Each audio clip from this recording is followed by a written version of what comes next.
Gold, trusted gold buyers. మీరు తాకట్టు పెట్టిన బంగారాన్ని విడిపించి ఈ రోజు ఉన్న మార్కెట్ ధరకు కొనబడను.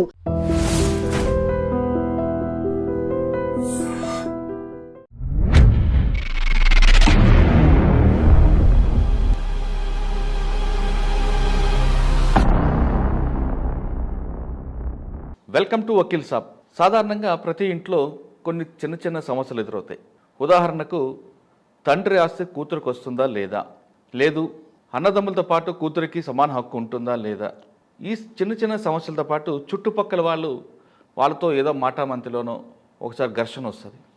ఆ ఘర్షణ తర్వాత వాళ్ళు మనల్ని చూసి తిడుతున్నారనో, లేదా మనల్ని వాళ్ళు తిడుతున్నారనో, లేదా వాళ్ళని మనం వేరే వాళ్ళు తిడుతున్నారనో, వాళ్ళు తిట్టుకుంటున్నారని థర్డ్ పార్టీ వచ్చి మనకు చెప్పడం, ఇటువంటివన్నీ కూడా జరుగుతుంటాయి. వాటితో పాటు ఎక్కువగా కొలాయి దగ్గర ఘర్షణలో, లేదా మొక్కలు నీళ్ళు పోస్తున్నప్పుడు ఇటువంటి చిన్న చిన్న తగాదాలకి పోలీస్ స్టేషన్కి వెళ్తే పోలీసులు ఇది మా పరిధిలోకి రాదు అంటారు. మరి ఎవరికి చెప్పాలి? ఇటువంటి సమస్యల పరిష్కారానికి చిన్న చిన్న సమస్యల్ని కోర్టు మెట్లు ఎక్కొచ్చా లేదా అనే అంశంతో పాటు ఇటువంటి చిన్న చిన్న సమస్యలు ఎదురైనప్పుడు మరొక ఉదాహరణ, చిట్టీల పేరు మోసం చేసేవాళ్ళు కానీ, లేదు పక్కింటి వాళ్ళే కదా అని చిట్టీలు కట్టిన తర్వాత వాళ్ళ దగ్గర మనం ఎలాంటి ఆధారాలు లేకపోయినా ఒకరోజు సడన్గా ఆయన బిచ్చాన్ని ఎత్తేస్తాడు. అప్పుడు మనం ఏం చేయాలి? ఇది పోలీస్ స్టేషన్ పోతే ఇది సివిల్ మ్యాటర్ అంటారు. మరి మన డబ్బులు వస్తాయా రావా? ఒకవేళ చెక్కులు ఇచ్చినప్పుడు ఆ చెక్కులు ఏ విధంగా బౌన్స్ చేయాలి? ఒకవేళ చెక్కులు లేకుండా కేవలం ప్రామిసరీ నోట్లు మాత్రమే ఉంటే అది ఏ విధంగా మనం ముందుకు ప్రొసీడ్ అవ్వాలి? ఇటువంటి సమస్యలన్నిటికీ పరిష్కారానికి వకీల్ సాబులు ఈరోజు మనం పరిచయం చేస్తున్నాం. పూజారి నాగేశ్వరరావు గారు, అడ్వకేట్, హైకోర్టు. ఆయన అడిగి అంటే పెద్ద పెద్ద సమస్యలు కాకపోయినా ఇటువంటి కుటుంబ తరహా సమస్యలు కానీ, లేదా చుట్టుపక్కల ఎదురవుతున్న సమస్యలు కానీ, లేదా ఫైనాన్షియల్ ఇష్యూలతో జరుగుతున్న చిన్న చిన్న సమస్యలకి పరిష్కారం ఏ విధంగా ఉన్న విషయాన్ని నాగేశ్వర గారిని తెలుసుకుందాం. నాగేశ్వర గారు నమస్తే అండి. నమస్తే సార్. నాగేశ్వర గారు, సాధారణంగా కుటుంబంలో సమస్యలు వేరేగా ఉంటే చుట్టుపక్కల చిన్న చిన్న సమస్యలు ఎదురవుతుంటాయి. పక్కింటి వాళ్ళు మమ్మల్ని తిట్టారనో, లేదా డైరెక్ట్గా మాకు తిట్టకుండా వేరే వాళ్ళ మీద పెట్టి మమ్మల్ని తిడుతున్నారనో, లేదు చిన్న చిన్న గొడవలు పెరిగి పెద్ద అయితే కొట్టుకోవడం వరకు వస్తుంటాయి. అది ఎక్కడ కూడా కనబడిపోయినా కేవలం మాటల యుద్ధంతో నడుస్తుంటుంది చుట్టుపక్కల వాళ్ళతో. అటువంటి సమస్యల మీద పోలీస్ స్టేషన్కి వెళ్తే ఇది కాగజబుల్, నాన్ కాగజబుల్ అని చెప్తాం. మేము కోర్టుకి పంపిస్తాం, కోర్టులో వాళ్ళ డైరెక్షన్తోనే కేసు నమోదు చేస్తామని యాజ్ పర్ లా అదే చెప్తుంది. కానీ కంప్లైంట్ మాత్రం వాళ్ళకి ఆల్రెడీ డబ్బులు ఇచ్చేసారు పోలీసులకి, కాబట్టి పోలీసులు మా పక్షాన్ని లేరని ఒక అపోహ క్రియేట్ చేసుకుంటారు. చేసిన నేర విధానం ఏ విధంగా ఉన్నది విషయాన్ని కోర్టు అనుమతితోనే వాళ్ళు చేయాలి. కానీ బాధితుడు అవన్నీ ఆలోచించడు. ఆల్రెడీ ఆపోజిట్ పార్టీ పోలీసులకు సంబంధం ఉంది, పోలీసులకు డబ్బులు ఇచ్చాడు కాబట్టి నా కేసు నమోదు చేయలేదు అంటుంటాడు. అటువంటి ఇష్యూస్ వచ్చినప్పుడు ఏం చేయాలి? రెండోది మీకు ఇందాక చెప్పా, బంధుత్వంలోనే లేదా ఫ్రెండ్షిప్లోనే చిట్టీలు వేసుకుంటారు. బంధువు కదా, ఫ్రెండే కదా అని చిట్టి వేస్తున్నప్పుడు ఎలాంటి ఆధారం ఉండవు. సడన్గా వన్ ఫైన్ డే వాడు జంప్ అవుతాడు, అప్పుడు వీళ్ళు ఎక్కడికి వెళ్ళాలి? చెక్కులు బౌన్స్ అయితే ఏం చేయాలి? అన్నిటికన్నా తండ్రి ఆశలో కూతురికి హక్కు ఏ విధంగా వస్తుంది? సాధారణంగా ప్రేమించి బయటికి వెళ్ళిపోయిన కూతురికి వస్తుందా, లేదు తల్లిదండ్రులే కుటుంబం అంతా కలిపి కూర్చొని పెళ్లి చేసిన కూతురికే వస్తుందా? ఈ ప్రశ్నకు సమాధానం చెప్పే ముందు ఒక్కసారి బ్రీఫ్గా మీ కుటుంబ నేపథ్యం చెప్పండి. నేను సాధారణంగా వచ్చేసి ఒక అత్యంత మధ్యతరగతి కుటుంబంలో, నేను ఒక చిన్న కుగ్రామంలో, ఎక్కడ అంటే వరంగల్ డిస్ట్రిక్ట్లో చెరుపల్లి అని ఒక గ్రామం ఉంటుందండి. అది చాలా ఇప్పటికి కూడా మాకు బస్ సౌకర్యం లేదు యాజ్ ఆన్ టుడే. అటువంటి గ్రామంలో పుట్టాను నేను. తర్వాత మా ఫాదర్ ఈజ్ ఏ ఇల్లిటరేట్, అంటే వ్యవసాయ కుటుంబము మాత్రమే, వ్యవసాయ కుటుంబాన్ని ఆధారం చేసుకుని బతికిన కుటుంబం మాది. మాకు కూడా పెద్దగా అంటే చాలా తక్కువ వ్యవసాయ కుటుంబం ఉంది. నేను అక్కడ పుట్టాను. తర్వాత ఫాదర్ అప్పుడు ఆయనకున్న బ్రాడ్ విజన్ అనుకోవచ్చు, ఏమైనా అనుకోవచ్చు, దాన్ని అతి చిన్నప్పుడే, నేను ఒక 5th క్లాస్ 6th క్లాస్లో ఉన్నప్పుడే నన్ను హైదరాబాద్కి స్టడీస్ కోసం పంపించారు. అప్పటి నుంచి నేను ఇక్కడ హైదరాబాద్లో స్టడీ చేసుకుంటూ, జాబ్ చేసుకుంటూ పనిచేస్తున్నాను. తర్వాత నా డిగ్రీ అయిపోయిన తర్వాత నేను అప్పట్లో మనకు శాప్ అని ఒక కొత్త కోర్స్ వచ్చింది. అప్పట్లో డేటా సైన్స్కి సంబంధించి శాప్ అని ఒక కొత్త కోర్స్ వచ్చినప్పుడు నేను దాంట్లో ట్రైనింగ్ తీసుకోవడం జరిగింది. ట్రైనింగ్ తీసుకోగానే నాకు ఇమీడియట్లీ జర్మన్లో జాబ్ వచ్చింది. అప్పుడు శాప్ మీద హెడెల్బర్గ్ అని శాప్ క్వార్టర్స్ ఉంటుంది, అక్కడ హెడ్ క్వార్టర్స్ ఉంటుంది. దాంట్లో నాకు జాబ్ రావడం జరిగింది. ఇమ్మీడియట్లీ అక్కడికి వెళ్ళిపోయాను. దాని తర్వాత ఒక 32 దేశాలలో నేను పనిచేశాను. మొత్తం అన్ని దేశాలలో సాఫ్ట్వేర్లో నేను పనిచేసిన తర్వాత ఒక 7-8 ఇయర్స్ నేను కంటిన్యూస్గా ఫారిన్లో పనిచేసిన తర్వాత నాకు అప్పుడు ఆ జాబ్ మీద బోర్ కొట్టింది అన్నట్టు అంతే. అంటే ఆ ఇన్ఫర్మేషన్ ఐటీ జాబ్ ఎట్లా అంటే థర్డ్ పార్టీతో సంబంధం పెద్ద ఉండదు. ఎప్పుడు ఆ సిస్టమ్ మీద కూర్చోవడము, ఆ సిస్టమ్ వర్క్ చేయడము, ఆ కాన్ కాల్స్ తీసుకోవడము తప్ప మనకు ఒక మనిషితోని పెద్ద సంబంధాలు లేని జాబ్ అది. అంటే మనకు సోషల్ లైఫ్ అనేది చాలా తక్కువ. ఆ స్థాయి పెరుగుతున్న కొద్దీ అక్కడ వర్కింగ్ విధానం అంతా పెరుగుతుంది. ఫిక్స్ అయిపోయిన తర్వాత ఒక రోజు నేనే అనుకున్నాను, ఎంతకాలం ఈ 4 గోడల మధ్యలో పనిచేయాలా. కొన్ని సందర్భాలలో ఏంటంటే ఐటీ జాబ్ చేసేటప్పుడు అది రాత్రి ఏందో పగలైందో కూడా అర్థం కాకపోతుండే. ఎందుకంటే మనకు రూమ్ సేమ్ కాదు, లైటింగ్ అంతా సేమ్ ఇంకా అంతే. సో ఇక ఆ తర్వాత నేను డిసైడ్ చేసుకున్నానంటే ఇది కాదు జాబ్, మనం చేయాల్సిన జాబ్ ఇది కాదు. కంపల్సరీ ఏదన్నా మనకు పబ్లిక్ రిలేషన్ ఉండాలా, లేకపోతే జనాల తరపున పోరాడాలా అని చెప్పేసి ఆ తర్వాత నేను జాబ్ అప్పుడు నేను రిజైన్ చేసే టైంకే నా సాలరీ వచ్చేసి అరౌండ్ ఒక 1 crore రూపీస్ ఉంది. ఓకే, ప్రయాణమ్మా ప్రయాణం. అప్పటికి ఇంకా ధైర్యం చేసి నేను జాబు మానేసిన తర్వాత అప్పుడు ఈ అడ్వకేట్ కావాలనే ఉద్దేశం ఉండే నాకంటే చిన్నప్పటి నుంచి కోరుకుండే. కానీ ఇక రకరకాల పరిస్థితుల వల్ల, కుటుంబ నేపథ్యం వల్ల, ఫైనాన్షియల్ ఇష్యూస్ వల్ల నాకు కుదరలే. ఇక దాని తర్వాత కొద్దిగా ఫైనాన్షియల్గా సెటిల్ అయిన తర్వాత సరే ఓకే రైట్, నేను కుటుంబాన్ని నడపగలుగుతా, ఇప్పుడు అంత అర్జెన్సీ ఏం లేదు నాకు ఎర్నింగ్స్లో అని చెప్పిన తర్వాత నేను ఈ అడ్వకేట్ ఫీల్డ్ని చూజ్ చేసుకోవడం జరిగింది. ఈ అడ్వకేట్ ఫీల్డ్ని కూడా నేను ఎందుకు చూజ్ చేసుకోవడం జరిగింది అంటే, ఇప్పుడు ఫారిన్కి నేను ఒక 8 years నేను ఫారిన్లో తిరిగిన తర్వాత అక్కడ కల్చరు, అక్కడ విధానం అంతా అలవాటైన తర్వాత మళ్ళీ నేను ఇండియాకి వచ్చిన తర్వాత ఒక విషయాన్ని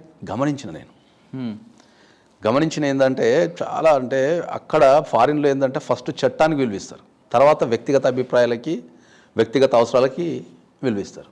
మన దేశంలో ఏం చేస్తారంటే చట్టం అనేది ఇప్పటికీ ఒక కొరకరాని కొయ్య కిందనో, అంటరాని తనం కిందనో ఉండిపోయింది.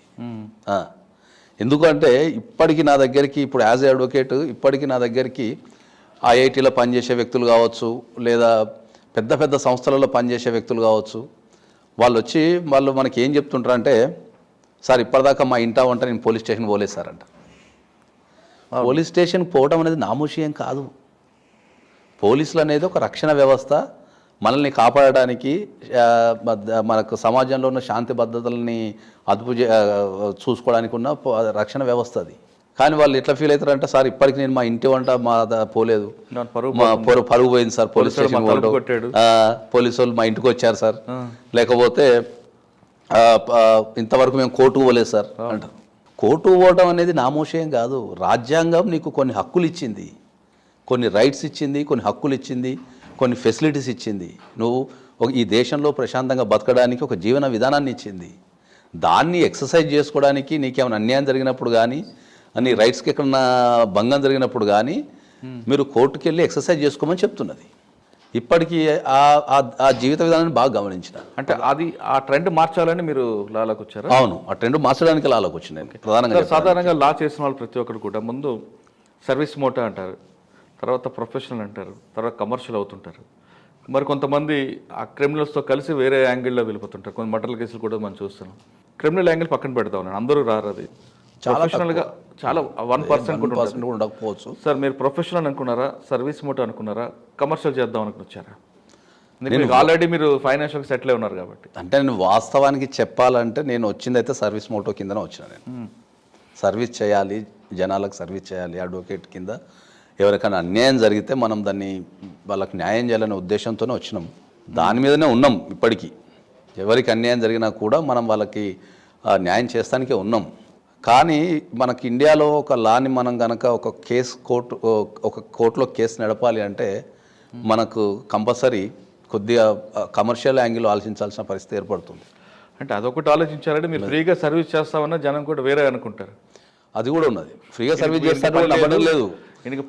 నేను కొన్ని సందర్భాలలో ఏమైందంటే, కొంతమందికి నేను ఫ్రీ సర్వీస్ చేయడానికి వచ్చినప్పుడు అంటే మాకు ఫ్రీ సర్వీస్ చేసి మీరు ఆపోజిట్ వాళ్ళ దగ్గర అమ్ముడు పోతున్నారా అని అదొక పాయింట్ ఉంటుంది. లేదు అందుకే మాతో వాదిస్తున్నాడు, చెట్టు కింద అనే పదం కూడా, అనే అపవాదం కూడా వస్తుంటుంది. సో నేనైతే వచ్చింది అయితే సర్వీస్ చేయడానికి వచ్చిన. కానీ ఇక కొన్ని సందర్భాలలో ఏంటంటే కొద్దిగా కమర్షియల్ కూడా కావాల్సి వచ్చింది దానికి. ఎందుకంటే అది రన్ చేయాల్సిన పరిస్థితి ఏర్పడుతుంది. ఒక వ్యక్తితో ఎప్పుడు కూడా మనం చేయలేము. సర్వీస్కి వచ్చిన తర్వాత ఫస్ట్ కేసు ఏంటంటే, నేను సర్వీస్కి వచ్చిన ఫస్ట్ కేసు అంటే, నేను అడ్వకేట్ అయిన తర్వాత తీసుకున్న ఫస్ట్ కేసు ఏముందంటే ఒక డైవర్స్ కేసు తీసుకున్నాను. 498 లేదు, డైవర్స్ కేసు అంటే డైరెక్ట్ డైవర్స్, మ్యూచువల్ డైవర్సా? లేదు, అది కంటెస్టెడ్ డైవర్స్. ఆహా. సో ఫస్ట్ కేసు అది. సో ఆ ఫస్ట్ కేసు ఎవరు మీరు మేల్ ఫీమేల్ వైపు తీసుకున్నారు? ఫీమేల్ వైఫే తీసుకున్నాను. అచ్చా, ఏంటి అంత హరాస్మెంట్ చేశాడు ఆయన? అవును. సో తీసుకున్నా. సార్ ఇప్పుడు కరెక్ట్ సబ్జెక్ట్లోకి వచ్చారు సార్. మీరు ఫస్ట్ కేసులో తీసుకున్నారు. సాధారణంగా భర్త భార్య మధ్యన జరిగే విభేదాలు కోర్టు వరకు వస్తుంటాయి. కొంతవరకు గతంలో తీసుకుంటే పెద్దల సమక్షంలో అయిపోయింది. అది అప్పుడు ఉమ్మడి కుటుంబ వ్యవస్థ ఉంది కాబట్టి నడిచేది. ఇప్పుడు వేరే వేరే కారణాల చేత వాళ్ళు తొందరగానే డైవర్స్కి వస్తున్నారు. 498 పెట్టి డైవర్స్కి వెళ్ళాలా, లేదా మ్యూచువల్ డైవర్స్ తీసుకోవాలా, లేదు మీరు అన్నట్లుగా అమ్మాయి ముందు కంటెస్ట్ చేస్తే ఏ విధంగా ప్రొసీడ్ అవ్వాలి? మీ ఫస్ట్ కేసు అదే కాబట్టి. అవును, ఫస్ట్ కేసు నాకు నేను డైవోర్స్ తీసుకునే టైంకి నాకు అంత అవగాహన, చట్టాల మీద అంత అవగాహన కూడా లేదు. ఇప్పుడు ఏంటంటే నేను కొన్ని వందల వేల కేసులు నేను డైవోర్స్ కేసులు చేసిన కాబట్టి ఇప్పుడు ప్రజెంట్ ఉన్న సామాజిక పరిస్థితుల ప్రకారం ఏంటంటే మ్యూచువల్ డైవర్స్ అనేది best policy in the country. మీరు ఎప్పుడైనా గమనించారా ఒక సెలబ్రిటీ కోర్టుకు వెళ్ళి డైవర్స్ కేసులలో కొట్లాడడం మీరు ఎప్పుడైనా గమనించారా? ఉండదు. మరి ఒక సెలబ్రిటీలు కోర్టుకు వెళ్ళి కొట్లాడలేనప్పుడు ఒక సామాన్య వ్యక్తి ఒక కోర్టులో డైవర్స్ తీసుకోవడానికి యావరేజ్ టైం ఇండియాలో ఇప్పుడున్న పరిస్థితుల్లో 5 years పడుతుంది. యావరేజ్ టైం అంటే యావరేజ్ టైం. కొన్ని సందర్భాల్లో మనం 2 yearsలో డైవర్స్ చేసిన కేసులు కూడా ఉన్నాయి, కానీ మనం ఓవరాల్గా తీసుకుంటే ఒక డైవర్స్ కేసుకి 5 years టైం పడుతుంది. మ్యూచువల్ డైవర్స్ మ్యూచువల్ డైవర్స్ అనేది జనరల్గా అకార్డింగ్ టు లా ప్రకారం 6 months. సార్ ఇప్పుడు అప్లై చేసిన డేట్ నుంచి 6 monthsలో మ్యూచువల్ డైవర్స్ ఇవ్వాలా? సార్ మ్యూచువల్ డైవర్స్కి అప్రూవ్ అవ్వాలంటే ఏం చేయాలంటే? మ్యూచువల్ డైవర్స్కి అప్రోచ్ కావాలంటే ఏంటంటే ఇప్పుడు ఒక కేసు యొక్క ప్రతి కేసుకి కొన్ని పారామీటర్స్ ఉంటాయి. ఇప్పుడు వాళ్ళిద్దరికి కొత్తగా పెళ్ళయింది, వాళ్ళకి పడతం లేదు, పిల్లలు లేరు, అక్కడ ఏం ఇష్యూస్ ఉండవు మనకు. సో వాళ్ళు ఈజీగా మ్యూచువల్ డైవర్స్ తీసుకోవచ్చు. అంటే రీజన్ ఏం చెప్పాలి అమ్మాయి? మ్యూచువల్ డైవర్స్లో కోర్టు ఎప్పుడు ఇంటర్ఫియర్ కాదు. మ్యూచువల్ డైవర్స్లో మన కోర్టు ఎప్పుడు ఇంటర్ఫియర్ కాదు. ఎందుకంటే అది మ్యూచువల్గా వాళ్ళు ఇద్దరు అండర్స్టాండింగ్తో తీసుకున్న డైవర్స్ కాబట్టి కోర్టు ఎప్పుడు కూడా ఇంటర్ఫియర్ కాదు దాంట్లో, అంటే ఫోర్స్ చేయదు పార్టీస్ని. కాకపోతే కొన్ని సందర్భాలలో ఏంటంటే కోర్టు కౌన్సిలింగ్ ఇచ్చే అవకాశం ఉండొచ్చు. ఎందుకమ్మా డైవర్స్ తీసుకుంటున్నారు, మంచి జీవితం ఉంది కదా, చిన్న చిన్న పొరపాట్లు కదా, కలిసి ఉండొచ్చు కదా అనేది. ఎందుకంటే మనది కుటుంబ వ్యవస్థ కాబట్టి భారతదేశం అనేది ఒక మ్యారేజ్ని కాపాడటానికి కోర్టు ట్రై చేయొచ్చు. సో మ్యూచువల్ డైవర్స్లో ఎప్పుడైనా కూడా కోర్టులో రాసిన విషయాలు అనేటివి లాపరంగా ఉన్నాయా లేవా అనేది మాత్రమే చెక్ చేసుకుంటారు తప్ప. అంటే ఒక అమ్మాయి మ్యూచువల్ డైవర్స్ తీసుకోవాలంటే ఒక అడ్వకేట్కి అప్రోచ్ అవ్వాలా, కోర్టుకి వెళ్ళాలి? లేదు, కంపల్సరీ అడ్వకేట్కి అప్రోచ్ కావాల్సిన అవసరం ఏర్పడుతుంది. ఎందుకంటే సామాన్య వ్యక్తులకు కోర్టు ప్రాసెస్ కానీ, ఎక్కడ అప్లై చేయాలి, ఎట్లా అప్లై చేయాలి, దాని ఫార్మాట్ కానీ, దాన్ని నెంబరింగ్ చేయటం కానీ ఇవన్నీ వాళ్ళకు ఉండవు. కాబట్టి ఒక మ్యూచువల్ డైవర్స్ అప్లై చేయాలి అంటే కంపల్సరీ ఒక అడ్వకేట్ ఉంటేనే అది మీకు ఈజీ ప్రాసెస్. సాధారణంగా మ్యూచువల్ డైవర్స్లో అడ్వకేట్ ఫీజు ఎంత ఉంటుందండి కోర్టు ఖర్చులతో కలిపి? ఎప్పుడైనా కూడా మనం ఓపెన్గా మాట్లాడితే ఎట్లుంటుందంటే ఫ్యామిలీ కేసులలో ఎక్కడ కూడా కోర్టు ఫీజులు ఉండవు. మ్యాక్సిమం ద ఫ్యామిలీ కేసులలో తీసుకుంటారు కదా, అది ఇక అదే అంటున్నాను. మ్యాక్సిమం మనం కోర్టు ఫీజుకి వచ్చినప్పుడు ఏంటంటే ఫ్యామిలీ కేసులలో ఏ కోర్టుకైనా కూడా 10 rupees కోర్టు ఫీజు ఉంటుంది అంతే. అది మ్యూచువల్ డైవర్స్ కానీ లేకపోతే కంటెస్టెడ్ డైవర్స్ కానీ ఏ రకమైన కూడా ఫ్యామిలీ కోర్టులలో ఫీజు అనేది ఉండదు. 10 rupees ఉంటుంది. తర్వాత ప్రాసెసింగ్ అని చెప్పేసి ఇంకా కొన్ని 500 ₹1000 ఇది నోటీసులు పంపడం అట్లాంటిది అంతే ఉంటుంది తప్ప కోర్టుకు సంబంధించి పెద్ద ఎక్స్పెన్సెస్ ఏమి ఉండవు. కానీ లాయర్కే ఉంటుందా? ఇవే ఫ్యామిలీ కేసుల్లో మొత్తం లాయర్ ఫీజే ఉంటుంది ఇంకా. సార్ ఇప్పుడు డాక్యుమెంట్ ఇచ్చాం, అమ్మాయి అడ్వకేట్కి వెళ్ళింది, నాకు ఆయనకి ఇప్పుడు పడట్లేదు కాబట్టి మ్యూచువల్ డైవర్స్ అని కోర్టు ఫీజులకి లేదా లాయర్ గారి ఖర్చులకి ఇచ్చిన తర్వాత 6 నెలల సమయం ఎందుకు పడుతుందండి? చట్టం రాసేటప్పుడు ఏం చేశారు అంటే ఈ మ్యూచువల్ డైవర్స్ అనే దాని గురించి మనం మాట్లాడితే ఏంటంటే ఎక్కడైనా కూడా భార్యాభర్తల మధ్యలో ఏదైనా చిన్న అభిప్రాయాలు రావచ్చు, లేకపోతే వాళ్ళు అవగాహన లేకపోవచ్చు, కాబట్టి వాళ్ళకు ఒకరికొకరు పడకపోవచ్చు, లేకపోతే కుటుంబ నేపథ్యం ఉండకపోవచ్చు, మెచ్యూరిటీ లేకపోవచ్చు. సో వాళ్ళు ఎప్పుడన్నా కోర్టుకి ఇమీడియట్లీ మ్యూచువల్ డైవర్స్ అని రాగానే వాళ్ళని విడగొట్టకుండా వాళ్ళ మధ్యలో ఏమైనా ఉన్నాయా ఒక 6 నెలల కాలం అనేది. ఎందుకంటే మనం ప్రత్యేకంగా చెప్పాల్సింది ఏంటంటే ఈ డైవర్స్ అనే ప్రాసెస్ ఎప్పుడైనా కూడా మనసుకు సంబంధించింది. ఓకే, ఒకటే వ్యక్తితో మీరు ఒక 6 నెలలు ట్రావెల్ చేస్తే ఆ వ్యక్తి ఒకసారి నచ్చుతాడు, ఒకసారి నచ్చడు.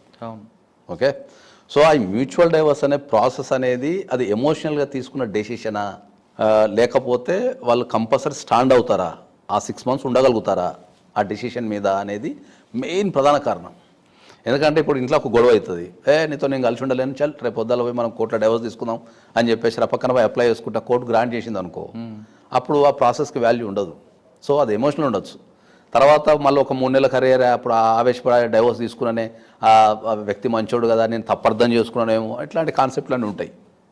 సో అందుకని ఒక 6 నెలల టైం ఏం చేస్తారు అంటే ఒక 6 నెలల టైంని కంపల్సరీ కోర్టు నిర్ణయించింది. సో 6 నెలల్లో వాళ్ళ డిసిషన్ మారకుండా అట్లనే ఉంటే దానికి మ్యూచువల్ డైవర్స్ మనం శాంక్షన్ చేయొచ్చు అనేది ఉంది కాన్సెప్ట్. సార్ మ్యూచువల్ డైవర్స్లో పిల్లలు ఉన్నారనుకోండి ఆ కేసులో అప్పుడు కోర్టు యాక్సెప్ట్ చేస్తుందా? మ్యూచువల్ డైవర్స్ అదే నెంబర్ 1 అండి, పిల్లలు ఉంటే యాక్సెప్ట్ చేస్తుందా? నెంబర్ 2, డైవర్స్ అయిపోయిన తర్వాత భర్త నుంచి నాకు భరణం కావాలని అడిగే హక్కు ఏమి ఉంటుందా? నెంబర్ 2. నెంబర్ 3, మీరు అన్నట్లుగా సంవత్సరం తర్వాత మరొకసారి ఆమెతో రీజాయిన్ అవ్వాలి అని ఆయన అనుకున్నా లేదా ఈమె అనుకున్నా యాక్సెప్ట్ చేస్తుందా? ఇప్పుడు మ్యూచువల్ డైవర్స్కి వచ్చారు పిల్లలు ఉన్నారనుకోండి, ఇప్పుడు మ్యూచువల్ డైవర్స్కి వచ్చారికి ఏమవుతుందంటే కోర్టుకి ఇంతకుముందు చెప్పినట్టు కోర్టు దాంట్లో ఇంటర్ఫియర్ కాదు. కాకపోతే ఆ మ్యూచువల్ డైవర్స్ డ్రాఫ్టింగ్లో రాసిన విధానం అనేది లీగల్గా ఉందా లేదా అనేది ఒకసారి చెక్ చేసుకుంటారు. ఈ మ్యూచువల్ డైవర్స్లో కోర్టు ఎప్పుడైనా ఇంటర్ఫియర్ కాదు కాబట్టి దానికి సంబంధించిన అడ్వకేట్లు ఎవరైతే ఉంటారో వారే కౌన్సిలింగ్ ఇచ్చి లా పరంగా ఏం చేయాలి అనే విషయాన్ని వాళ్ళు చాలా క్లారిటీగా వాళ్ళు చెప్పేస్తారు. పిల్లలు ఉన్నారనుకుందాం ఎప్పుడన్నా, ఇప్పుడు పిల్లలు ఉంటే మేమేం చేస్తాం, ఫస్ట్ పిల్లల కస్టడీ గురించి మాట్లాడతాం.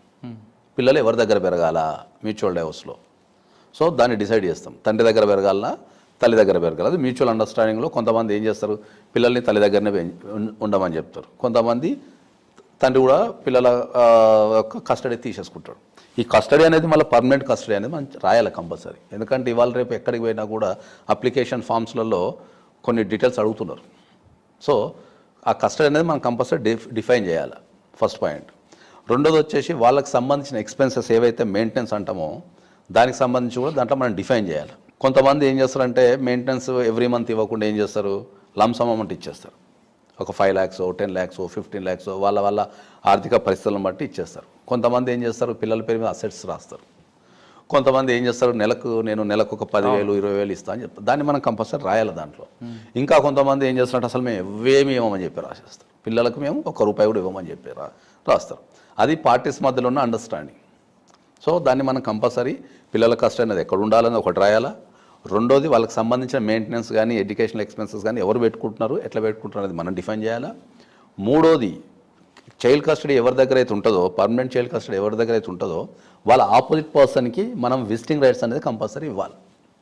ఎందుకంటే అది న్యాచురల్ గార్డియన్స్ కాబట్టి కంపల్సరీ మనం ఆపోజిట్ పార్టీకి మనం కొంతమంది వీక్లీ వన్స్ అడుగుతారు, కొంతమంది 15 daysకి ఒకసారి అడుగుతారు, కొంతమంది ఇయర్లీ వన్స్ అడుగుతారు. అది depend upon the parties and that their situation. ఇక్కడ ఇష్యూలో తల్లి దగ్గర ఉండడానికి పిల్లలు ఇష్టపడతారు సాధారణంగా, తల్లి కూడా పిల్లల దగ్గర ఉంచుకోవాలనుకుంటారు. భర్త ఏమంటాడంటే ఆమె వేరే వాళ్ళతో తిరుగుతుంది, ఇంకో పెళ్లి చేసుకోవచ్చు, నా పిల్లల్ని పాడు చేస్తుంది కాబట్టి ఆ పిల్లలు నాకే ఇవ్వండి అని అడిగే హక్కు కూడా ఉంటుంది. ఏ విధంగా దాన్ని అటువంటి ఇష్యూస్ ఇప్పుడు దాన్నే మనం ఏమంటామంటే, ఇప్పుడు మ్యూచువల్ డైవర్స్లో అయితే ఎవరో ఒకరు ఒప్పుకుంటారు కాబట్టి మనకు ప్రాబ్లం లేదు. కానీ ఇలాంటి సందర్భాలలో అయితే కంపల్సరీ మనం కోర్టులోకి వెళ్ళి మనం చైల్డ్ కస్టడీ కేసు వేసుకోవాల్సింది. గార్డియన్ అండ్ వార్డ్స్ యాక్ట్ కింద చైల్డ్ కస్టడీ చైల్డ్ కస్టడీ అంటే ఆ తల్లి దగ్గర పిల్లలు ఉండటం వల్ల చెడిపోతారు, లేకపోతే వాళ్ళ జీవితంలో వృద్ధి లేదు, వాళ్ళకి సరైన ఫెసిలిటీస్ తల్లి ఇవ్వలేదు, ఇటువంటి కండిషన్లో అని చెప్పేసి ఆ కండిషన్ని మనం మెన్షన్ చేస్తూ, ఇప్పుడు మీరు చెప్పిన దాంట్లో అడల్టరీ అంటారు దాన్ని. అంటే ఆ అమ్మాయి ఒక వ్యక్తితోని పెళ్ళైన తర్వాత ఒక వ్యక్తితోని సంబంధం పెట్టుకుంటే దాన్ని మనం అడల్టరీ అంటాం. సో అడల్టరీ బేసిస్ మీద కూడా మనం చైల్డ్ కస్టడీ చేసుకునే అవకాశం ఉంటుంది. కానీ ఆ పిల్లలు మెచ్యూర్ అయ్యే వరకు అప్పుడు వాళ్ళు డెసిషన్ తీసుకోవచ్చా? జనరల్గా చైల్డ్ కస్టడీ అనేది అప్ టు 18 years వరకు, అది మేల్ అయినా ఫీమేల్ అయినా కూడా అప్ టు 18 years వరకు వాళ్ళు ఫాదర్ కానీ మదర్ కానీ కస్టడీలో ఉంటారు. ఓకే, కంపల్సరీ ఉండాల్సిందే. వాళ్ళకి అప్పుడు అభిప్రాయం ఉండదు. ఒక్కసారి 18 years దాటితే ఇక వాళ్ళకి ఈ దేశంలో ఎవరి హక్కు ఉండదు. ఇక అంతే, ఇక తల్లి హక్కు ఉండదు, తండ్రి హక్కు ఉండదు చట్ట ప్రకారం. మ్యూచువల్ డైవర్స్ మీరు చెప్పారు, మీరు చేసిన కంటెస్ట్ కేసు గురించి చెప్పండి ఒకసారి. కంటెస్ట్ అంటే మేము చాలా రకాల కంటెస్ట్ అంటే మనం ఫస్ట్ కేసు ఆమె హెయిర్ హోస్టెస్ మన దగ్గరికి వచ్చి హస్బెండ్ బాగా తాగుతాడు, పని చేయడు, నేనే కష్టపడి పని చేస్తున్నా, తర్వాత మొత్తం కుటుంబాన్ని మొత్తం నేనే అది చేస్తున్నాను, నాకు లవ్ మ్యారేజ్, పెళ్లి చేసుకునే టైంకి నాకు ఆస్తులు ఉన్నాయి, అవి ఉన్నాయి, ఇవి ఉన్నాయి అని చెప్తే దెన్ ఓకే మీ ఇద్దరం లవ్ మ్యారేజ్ చేసుకొని ఉన్నాము. తర్వాత ఆఫ్టర్ లవ్ మ్యారేజ్ తర్వాత పెళ్ళి అయిన తర్వాత అతని నిజ స్వరూపం బయటపడ్డది. అతనికి ఏ రకమైన వర్క్ కానీ లేకపోతే అంబిషన్స్ కానీ ఏం లేవు, ఆల్వేస్ తాగటం, తినటం, ఇంట్లో పడుకోవటం, కొట్టడం లాంటివి చేస్తున్నారని చెప్పారు. ఇంకా అప్పుడు మనం వచ్చిన తర్వాత ఏం చేసినామంటే మనం మ్యూచువల్ డైవర్స్ అది మనకు కంటెస్టెడ్ డైవర్స్ అప్లై చేసిన తర్వాత 2-3 కౌన్సిలింగ్లో ఆ అబ్బాయి కూడా నాకు ఇంట్రెస్టెడ్ లేదు అని చెప్తే మనం దాన్ని మ్యూచువల్కి మార్చేసి ఇచ్చేసినాం మనం.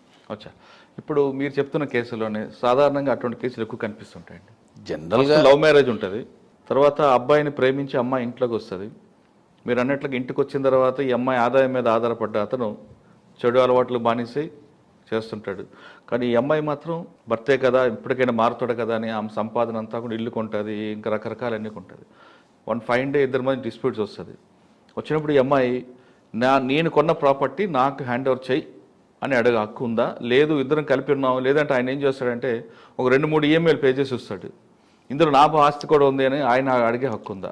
ఇప్పుడు మనకు ఇది ఇప్పుడు మీరు చెప్పిన ఏదైతే ఇష్యూ ఉందో అది ప్రజెంట్ ఒక బర్నింగ్ టాపిక్ కింద మ్యాట్రిమోనల్ ఇష్యూస్. ఎందుకు చెప్తున్నా అంటే ఏంటంటే ఇప్పుడు పెళ్ళి కాగానే ఇప్పుడున్న సమాజంలో పరిస్థితుల్లో మనం ఇప్పుడు మాట్లాడే టైంకి ఏంటంటే బోత్ ఆర్ వర్కింగ్ ఉంటున్నారు. జనరల్గా బోత్ ఆర్ మ్యాక్సిమం టైమ్స్లో వర్కింగ్ ఉంటున్నారు. కొన్ని సందర్భాల్లో వర్కింగ్ లేకున్నా కూడా మన భారతదేశంలో ఏమైందంటే పెళ్లి టైంలో మనం దానిగా ఇప్పుడు ఓపెన్ డిబేట్లో మాట్లాడితే దాన్ని డౌరీ అనొచ్చు, గిఫ్ట్ అనొచ్చు, అరే ఆడపిల్ల కదా ఉండొచ్చు అని కొద్దిగా మనం క్యాష్ ఇవ్వటం కానీ అసెట్స్ ఇవ్వటం కానీ చేస్తుంటాం.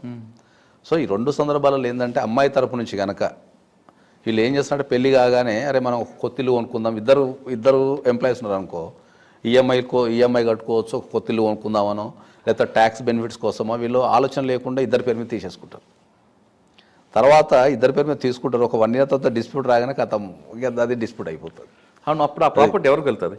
అమ్మాయికి వెళ్తుందా? దీంట్లో అదే చెప్తున్నా, 2 అంశాలు ఉంటాయి. మనం అకార్డింగ్ టు లా ప్రకారం వెళ్తేనేమో ఆ ప్రాపర్టీ ఇద్దరికి సరి సమానం ఉంటుంది, ఎందుకంటే వాళ్ళిద్దరి పేరు మీద రిజిస్టర్ అయింది కాబట్టి ఇద్దరికి సరి సమానం ఉంటుంది.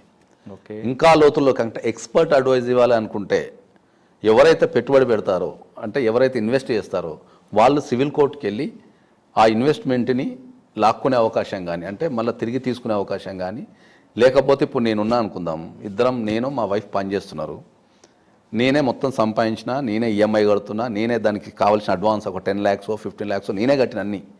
కానీ నేనేం చేసిన మా వైఫ్ పేరు యాడ్ చేసుకొని నేను రిజిస్ట్రేషన్ చేసుకున్నా, ఇద్దరి పేరు మీద రిజిస్ట్రేషన్ చేసుకున్నాం. రేపు ఏదైనా డిస్ప్యూట్ వచ్చినప్పుడు అది కంపల్సరీ ఏమవుతుంది అంటే అకార్డింగ్ టు లా వెళ్తేనేమో ఇద్దరి పేరు మీద రిజిస్ట్రేషన్ కాబట్టి 50-50.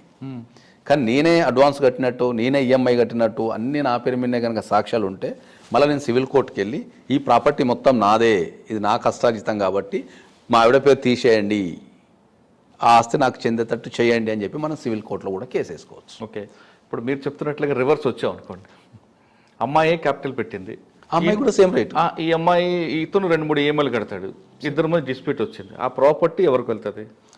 అదే వాళ్ళు ఒకవేళ ఇద్దరు శిరసగం చేసుకుంటా అంటే ఇద్దరికి వెళ్ళిపోతుంది అకార్డింగ్ టు ద డాక్యుమెంట్. కరెక్టే, లేదా అమ్మాయి క్లెయిమ్ చేసుకోవాలంటే సివిల్ కోర్టులో కేసు వేసుకోవచ్చు. అది కేసు నడుస్తున్న టైంలో ఇప్పుడు ఆ ఇంట్లో ఎవరు ఉండాలి? అమ్మాయి ఉండొచ్చా, అబ్బాయి?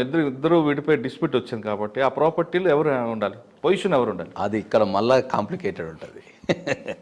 ఏం కాంప్లికేటెడ్ అంటే ఏంటంటే మ్యాట్రిమోనల్ చట్టాలు ఏం చెప్తాయంటే ఇర్రెస్పెక్టివ్ ఆఫ్ ద ఓనర్షిప్, అది ఓనర్షిప్ అనేది మొగుడు పేరు మీద ఉందా, భార్య పేరు మీద ఉందా, భార్యాభర్తల పేరు మీద ఉందా, అత్తామామల పేరు మీద ఉందా, వాళ్ళు రెంటుకుంటున్నారా, అది సొంత ప్రాపర్టీనా అనేది మ్యాట్రిమోనల్ ఇష్యూస్కి వచ్చినప్పుడు సంబంధం లేదు. వైఫ్ కెన్ రిసైడ్, భర్త ఎక్కడుంటే అక్కడ ఇర్రెస్పెక్టివ్ ఆఫ్ ద ఓనర్షిప్, ఆయన రెంటుకుండొచ్చు లేదా సొంత ఆస్తి కావచ్చు, అత్తామామల ఆస్తి కావచ్చు, ఎవరి ఆస్తి అయినా సరే మెట్టినింట్లో ఎవరింట్లోనే ఉండే అధికారం వైఫ్కి ఉంది. అక్కడికి వచ్చినప్పుడు అక్కడ ఎవరి ప్రాపర్టీ అనేది కోర్టు చూడదు. దీన్నే విషయాన్ని సివిల్ కోర్టుకు వచ్చినప్పుడు మళ్ళా ఓనర్షిప్ రైట్స్ అయితే చూస్తారు, ఓనరే దాంట్లో ఉండాలి అనేది. ఓనర్ ఎవరు వస్తారు ఇప్పుడు నేను చెప్పిన కేసులో? అదే ఎవరి ఇంటి ఉంటే వాళ్ళు వస్తారు. ఓకే, కానీ ఈ మధ్యకాలంలో 2 ఇష్యూస్ కేస్ స్టడీస్ చూశాను. ఒకటి, అమ్మాయి ఏం చేస్తుందంటే భర్తతో విభేదాలు వచ్చి వెళ్ళిపోతుంది, కొంతకాలం దూరంగా ఉంటే సర్దుకుంటుంది కదా. ఈలోగా ఈయన ఏం చేస్తాడు, ఈ ఇంటి మీద లోన్ తీసుకొని లేదా ఇంకో థర్డ్ పార్టీకి అగ్రిమెంట్ చేయడము లేదా ఇంటికి లాక్ చేసుకెళ్ళిపోవడం చేస్తాడు. ఒకవేళ లాక్ చేసుకెళ్ళిపోతే అమ్మాయి తాళం పగలగొట్టి ఇంట్లోకి వెళ్ళి హక్కు ఉందా లేదా? అంటే ఇప్పుడు తాళం పగలగొట్టి అనటం కంటే మనం కోర్టుకి వెళ్ళి మనం పర్మిషన్ తెచ్చుకొని ఇంట్లోకి వెళ్తే అది బ్యూటిఫుల్గా ఉంటుంది. ఓకే, మళ్ళీ తాళం పగలగొడితే మళ్ళీ ఇష్యూ ఏమవుతుంది, లోపల నేను ₹1,00,000 క్యాష్ పెట్టినా లేకపోతే బంగారం పెట్టినా అవుతుంది. మళ్ళీ ఆమె కూడా రైట్స్ నాకు ట్రెస్ పాస్ ఎందుకు అవుతుంది? అదే రైట్స్ అనేది నువ్వు ఎప్పుడు ఎక్సర్సైజ్ చేసుకుంటావు, నువ్వు కోర్టుకి వెళ్ళినప్పుడే రైట్స్ ఎక్సర్సైజ్ చేసుకుంటావు. ఓకే, ఇప్పుడు చట్టాలు అనేది చాలా కాంప్లికేటెడ్ ఉంటాయి, ఎందుకంటే ఒక సామాన్య వ్యక్తులకు అర్థం కాని విషయం ఏంటంటే చట్టాలు అనేవి చాలా కాంప్లికేటెడ్ ఉంటాయి, అందుకే వాళ్ళు చాలా కన్ఫ్యూజ్ అవుతుంటారు. ఇప్పుడు మీరు ఒక మాట చెప్పారు, ఏం చెప్పారు, నా వైఫ్ కాబట్టి అతని భార్య కాబట్టి తాళం బద్దలు కొట్టుకొని ఇంట్లోకి పోయింది అంటారు. మరి అదే విషయాన్ని మీకు ఒక స్పష్టంగా చెప్తాను. నా వైఫ్ కాబట్టి ఆమెకు ఇష్టం లేకుండా నేను ఆమెను ముట్టుకునే అధికారం చట్టంలో లేదు. దాన్ని మ్యారిటల్ రేప్ అంటారు. అవును, రేపు అది. మరి ఇప్పుడు నువ్వు మనం సింపుల్గా ఏమైనా భార్య కదా, నాకు నచ్చింది కదా, నువ్వు రా అని చెప్పి మనం అనలేము. ఒకవేళ భార్యకు ఎగేనిస్ట్ కనుక మనం ముట్టుకున్న, భార్యకి ఎగేనిస్ట్ మనం సహజీవనం అంటే దాన్ని మనం పదాలు ఇప్పుడు అది సెన్స్ వస్తుందేమో, భార్యకి ఎగేనిస్ట్ మనం సెక్స్ చేసినా కూడా రేప్ కేసు అది. భార్య can go directly to the police station, అరే భయ్ నాకు ఇంట్రెస్టే లేదు, ఇగో నన్ను బలవంతం చేసిండంటే కథం రేప్ కేసు బుక్ చేసేస్తాను. ఓకే, ఒకవేళ అమ్మాయి పొజిషన్లో ఉందనుకోండి, ఈ అమ్మాయి భర్త కట్టడం మానేశాడు, బ్యాంక్కి టైం అయిపోయింది, బ్యాంక్ వాళ్ళు ఆక్షన్కి వస్తారు, అప్పుడు అమ్మాయి ఏం చేయాలండి? బ్యాంక్ తీసేసుకుంటుంది. Bank is ultimate. మళ్ళీ ఇక్కడికి వచ్చాక ఏమవుతుంది, బ్యాంక్ ఈజ్ అల్టిమేట్. ఎందుకంటే బ్యాంక్కి అగేనిస్ట్ ఏ కోర్టు కూడా ఆర్డర్ ఇవ్వలేదు. ఎందుకు ఇవ్వలేదు? బ్యాంకులో దాచుకున్న పైసలు ఎవరి? పబ్లిక్. మీరు దాచుకున్న పైసలు మీ కుటుంబం కోసం మీరు దాచుకుంటారు, నా కొడుకు చదువు కోసం నేను దాచుకుంటా, పెళ్లి కోసం ఇంటి కోసం దాచుకున్న పైసలన్నీ బ్యాంకులో ఉంటాయి. వాటిని లోన్లు తీసేసుకొని కట్టగలదనుకో, కోర్టు అప్పుడు భార్యాభర్తలతో సంబంధం ఉండదు కోర్టుకి. ఇంకా బ్యాంక్ ఫేవర్ లోటు వేస్తుంది. ఎందుకంటే అవి రికవరీ చేసుకోలేదనుకో, మరి మీ డబ్బులు నా డబ్బులు ఎడిగిపోతాయి. కాబట్టి ఎప్పుడైనా మీరు గుర్తుపెట్టుకునే అంశం ఏంటంటే, బ్యాంకింగ్కి వచ్చారకు ఏ కోర్టు కూడా బ్యాంకుకి వ్యతిరేకంగా ఇవ్వటం కష్టం. ఎందుకంటే ఆ డబ్బు ప్రజలది, దాన్ని కాపాడాల్సిన బాధ్యత కోర్టుకు ఉంటుంది, సమాజానికి ఉంటుంది, గవర్నమెంట్ కూడా ఉంటుంది. ఇప్పుడు ఇటువంటి కేసుల్లో భర్త వేధిస్తుంటాడు, తాళం వేసుకు వెళ్ళిపోయాడు, ఆ అమ్మాయి ఆ ఇంట్లో ఉండాలంటే యాజ్ పర్ లీగల్గా ఏం చేయాలి చెప్పండి? మనకు డొమెస్టిక్ వైలెన్స్ అని ఒక యాక్ట్ ఉంది. అదొక మంచి అసలు ఎంత బ్యూటిఫుల్ డివి యాక్ట్ అంటాం మనం. ఎంత బ్యూటిఫుల్ యాక్ట్ అంటే అసలు ఒక లేడీస్కి దాంట్లో మంచి యాక్ట్ అది అసలు. యాక్చువల్లీ దాన్ని ఎవరు కూడా ఎక్సర్సైజ్ చేయరు ఇండియాలో. అది ఎప్పుడన్నా భర్త ఇంట్లో నుంచి వెళ్ళగొట్టినప్పుడు మనకు సెక్షన్ 19 కింద, డొమెస్టిక్ వైలెన్స్ యాక్ట్లో సెక్షన్ 19 కింద రైట్ టు రెసిడెన్స్ అని ఉంటుంది.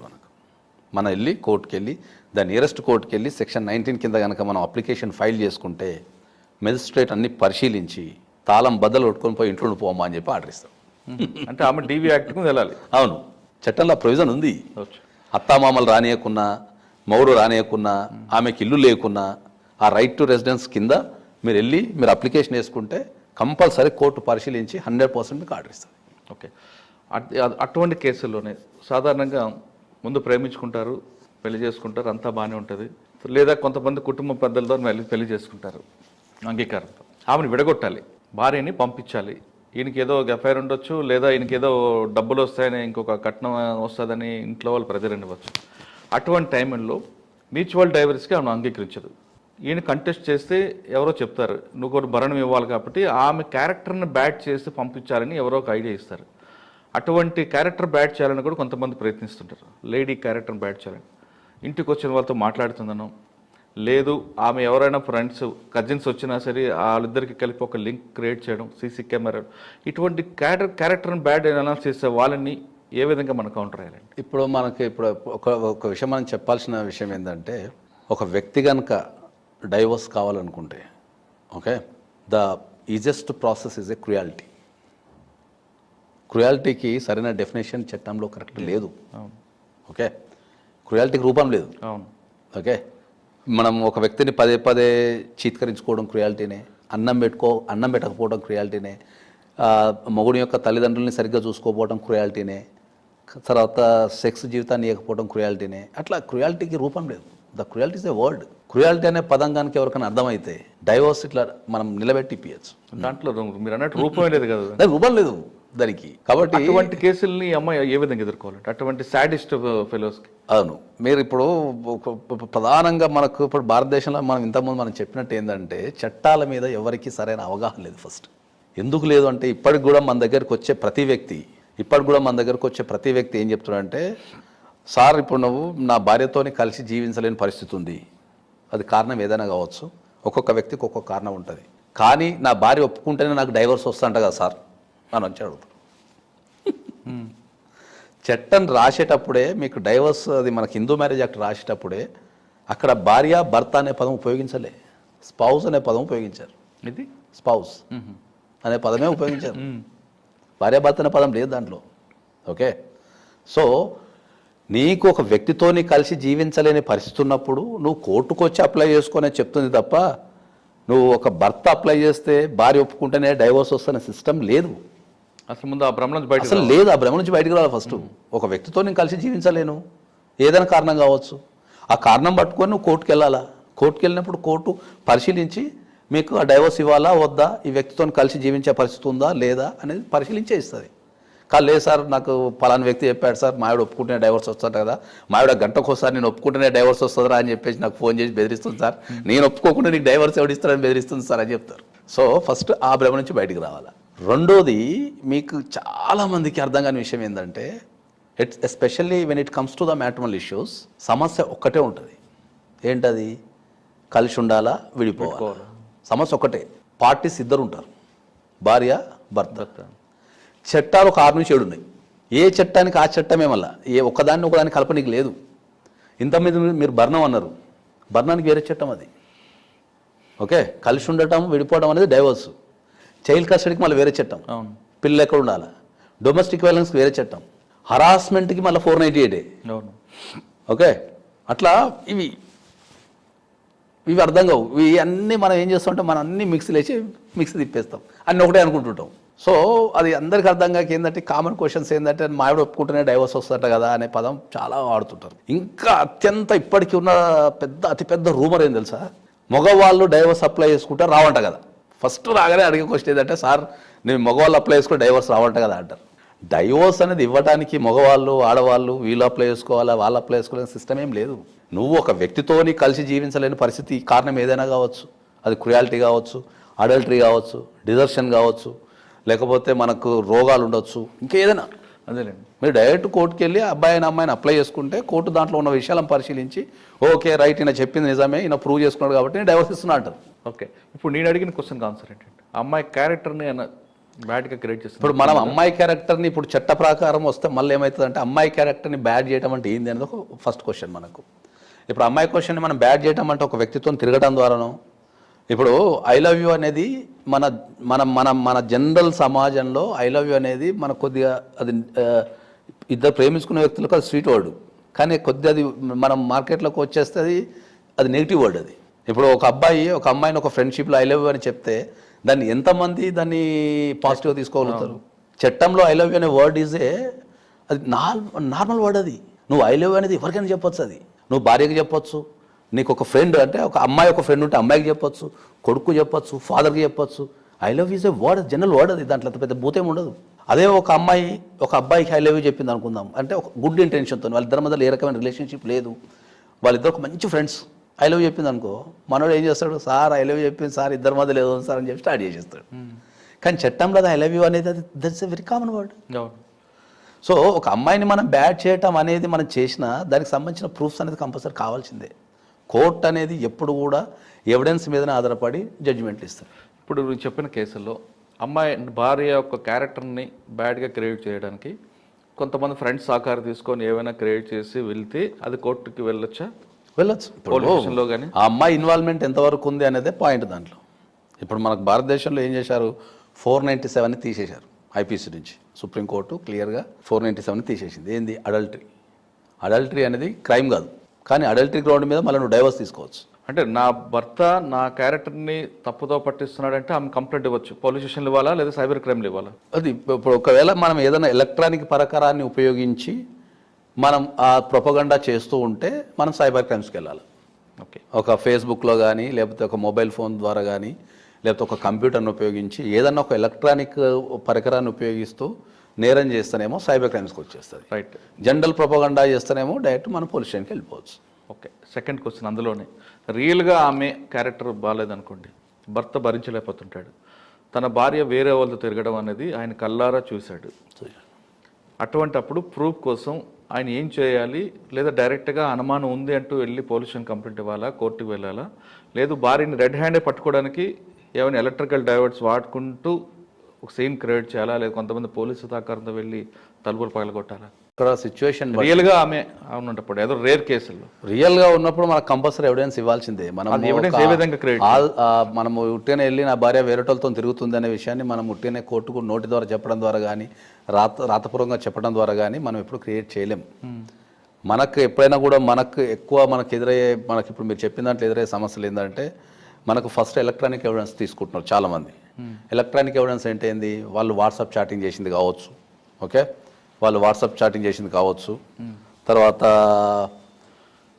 వాళ్ళు ఎక్కడన్నా రూములలో గడిపింది కావచ్చు, లేకపోతే వాళ్ళ ప్రైవేట్ ఫోటోలు కావచ్చు, ఓకే. ఇప్పుడు మనకు ఒక కొత్త ట్రెండ్ స్టార్ట్ అయింది మనకు భారతదేశంలో, ఓకే. ఎయిర్డ్రైడ్ అనే యాప్స్ ఉన్నాయి, ఆ యాప్ని మీరు కనుక మొబైల్ ఫోన్ ఇన్స్టలేషన్ చేస్తే మీ మొబైల్ మొత్తం నా చేతిలోకి వచ్చేస్తుంది. అవును. ఆ యాప్ మీ మొబైల్లో ఉన్న విషయం కూడా ఎవరికి తెలియదు. మీకు తెలియదు ఇక అది కనిపించదు కూడా, ఎక్కడ కూడా కనిపించదు. సో ద ఎంటైర్ మొబైల్ మన చేతికి రావడం ద్వారా ఏమైందంటే మీరు చేసే వాట్సాప్ చాటింగ్లు కావచ్చు, నార్మల్ చాటింగ్లు కావచ్చు, లొకేషన్ కావచ్చు, మీ పిక్చర్స్ కావచ్చు, మీ ఈమెయిల్స్ కావచ్చు, ప్రతి ఇన్ఫర్మేషన్ మన దగ్గర ఉంటుంది. సో అట్లా కొంతమంది సేకరించుకుంటున్నారు. ఓకే, ఆ విధంగా చేయడం కూడా క్రైమే కదా. మీ మొబైల్లోకి నేను యాప్ పంపడం అనేది కూడా నేరం కదా. అవును, అది 100% క్రైమే అది. కాకపోతే ఇప్పుడు మన దగ్గరకు వచ్చినప్పుడు దాన్ని ఎట్లా ప్రూవ్ చేయాలా? ఇప్పుడు మనం యాప్ వేసినాం, ఇప్పుడు మీరు యాప్లో మనకు లొకేషన్ కనిపిస్తుంటుంది. మొన్న రీసెంట్గా ఒక చెప్తున్నా, మనకు సంబంధం లేకుండా ఒక భర్త ఒక అమ్మాయి దాంట్లో యాప్ వేసాడు, ఓకే, గమనిస్తున్నాడు. సో ఒక XYZ హోటల్లో ఆ అమ్మాయి ఆఫీస్ అని చెప్పిపోయి మార్నింగ్ 10 నుంచి XYZ హోటల్లో ఉంది. అమ్మాయి ఆఫీస్కి వెళ్ళినప్పుడు ఎక్కడ ఉండాలా? ఆఫీస్లో ఉండాలి. XYZ హోటల్లో ఉంది కదా. దెన్ ఇమ్మీడియట్లీ పోలీసులు తీసుకెళ్ళి అక్కడ రిసెప్షన్లో చెక్ చేసి సో రూమ్ నెంబర్ పోతే వేరే అబ్బాయితో ఉంది. ఓకే. సో అక్కడ పోలీసుల్లో రికార్డ్, అక్కడ క్రైమ్ లేకున్నా కూడా ఏమవుతుంది, అక్కడ స్టేట్మెంట్ అనేది రికార్డ్ చేస్తారు కాబట్టి దెన్ దాన్ని మనం కోర్టులో ఎవిడెన్స్ కింద తీసుకునే అవకాశం ఉంటుంది. రైట్. అదే కేసులో ఆ అమ్మాయి మొబైల్లోకి యాప్ ఇవ్వడం కూడా సైబర్ క్రైమ్ కింద వస్తుంది కదా. మరి అబ్బాయి మీద డెఫినెట్లీ చెప్తున్నా, అదే చెప్తున్నా. ఇప్పుడు నా దగ్గర మొబైల్ ఉంది, ఆ సాఫ్ట్వేర్లో ఇప్పుడు ఈ కేసు అందుకే చెప్పిన మీకు. ఈ కేసు ఎందుకు చెప్పినా, ఇప్పుడు అమ్మాయికి సాఫ్ట్వేర్ ఉన్న విషయం తెలియదు, అబ్బాయికి తెలుసు. కానీ అబ్బాయి ఏం చేసిండు, నేను పలానా హోటల్లో ఉన్నావు, నా దగ్గర సాఫ్ట్వేర్ ఉందని చెప్పడం కంటే ఫిజికల్గా ఏం చేసిండు, పోలీసులను తీసుకెళ్ళి ఆయన ఏం చెప్పిండు, నాకెవరో నిన్ను హోటల్ దగ్గర చూసి నాకు ఎవడో ఫోన్ చేసిండు, నేను ఆయన పేరు చెప్పా, నువ్వు హోటల్లో దొరికినావా లేదా అట్లా. సో బిల్స్ తీసుకోవటం కావచ్చు, కొన్ని వాళ్ళు ఫిక్స్ తీసుకున్నప్పుడు కావచ్చు, మొబైల్ ఫోన్ అనేది the most dangerous thing. Okay sir, ఇంకొక క్వశ్చన్ ఇందులోనే. సాధారణంగా ప్రేమ వివాహం అది కామన్, అది ఇప్పుడు ఎక్కువ ట్రెండ్ అదే నడుస్తుంది కాబట్టి. ట్రెండ్ నడుస్తుంది ఇప్పుడు కదా, ఎప్పటికీ నడుస్తుంటుంది, ఎప్పటికీ మనిషి ఎవరు అది దాన్ని మర్చిపోదాం. కానీ లవ్ చేసుకునే వాళ్ళందరూ కూడా విడిపోకుండా చక్కగా ఒక హ్యాపీగా ఉండాలంటే ముందు ఎలాంటి ప్రికాషన్ తీసుకోవాలి? అమ్మాయి ఎలాంటి తీసుకోవాలి, అబ్బాయి ఏ విధంగా తీసుకోవాలి? అంటే ఇక్కడ లవ్ చేసుకుంటే ఇద్దరి మధ్య నమ్మకం ఉంటే చాలంటారా? లేదు, ఎందుకంటే ఇప్పుడు అన్ని నమ్మకాలు లేవు సార్, ఇప్పుడు నమ్మకాలు లేవు. ఎందుకంటే వ్యవస్థ అనేది మారిపోయింది, ఇక నమ్మకాలు అనేవి ఎక్కడ లేవు. ఎందుకంటే నేను యాజ్ ఏ డైవోర్స్ ఎక్స్పర్ట్ ఏంటంటే కొన్ని లక్షల జీవితాలని నేను కాశీ ఒడగట్టేసిన. ఇంకా అసలు సమాజంలో ఏం జరుగుతున్నది అని ఆలోచిస్తే ఎక్కువ డైవర్స్ దేనికి వస్తాయండి? ఈగో ఫీలింగ్ వస్తుందా దేనికి? ఫస్ట్ టెక్నాలజీ, సెకండ్ మైగ్రేషన్, మూడోది కుటుంబ వ్యవస్థ. అది ఈ మూడు. మీకు టెక్నాలజీ అనే పదం ఉపయోగించినప్పుడు ఏమవుతుందంటే మీకు ఒక బ్యూటిఫుల్ స్టోరీ, ఒక చిన్న స్టోరీ, ఒక 1 minute చెప్పగలుగుతా. ఒక 40 years క్రితం ఒక ఊర్లో ఒక అబ్బాయి ఒక అమ్మాయి ప్రేమించుకున్నారు అనుకుందాం, ఎవరికి తెలియకుండా. ప్రేమించుకున్న తర్వాత ఏమైంది, ఇంట్లోకి తెలిసింది అనుకుందాం. అప్పుడు ఏం చేస్తుండే, అప్పుడు పరువు ప్రతిష్ట కుటుంబం ఇలాంటివన్నీ ఉంటుండే కాబట్టి ఎవరి తెలియకుండా ఒక 2 వీకేసి అమ్మాయి తరపు నుంచి మాట్లాడదాం కొద్దిసేపు.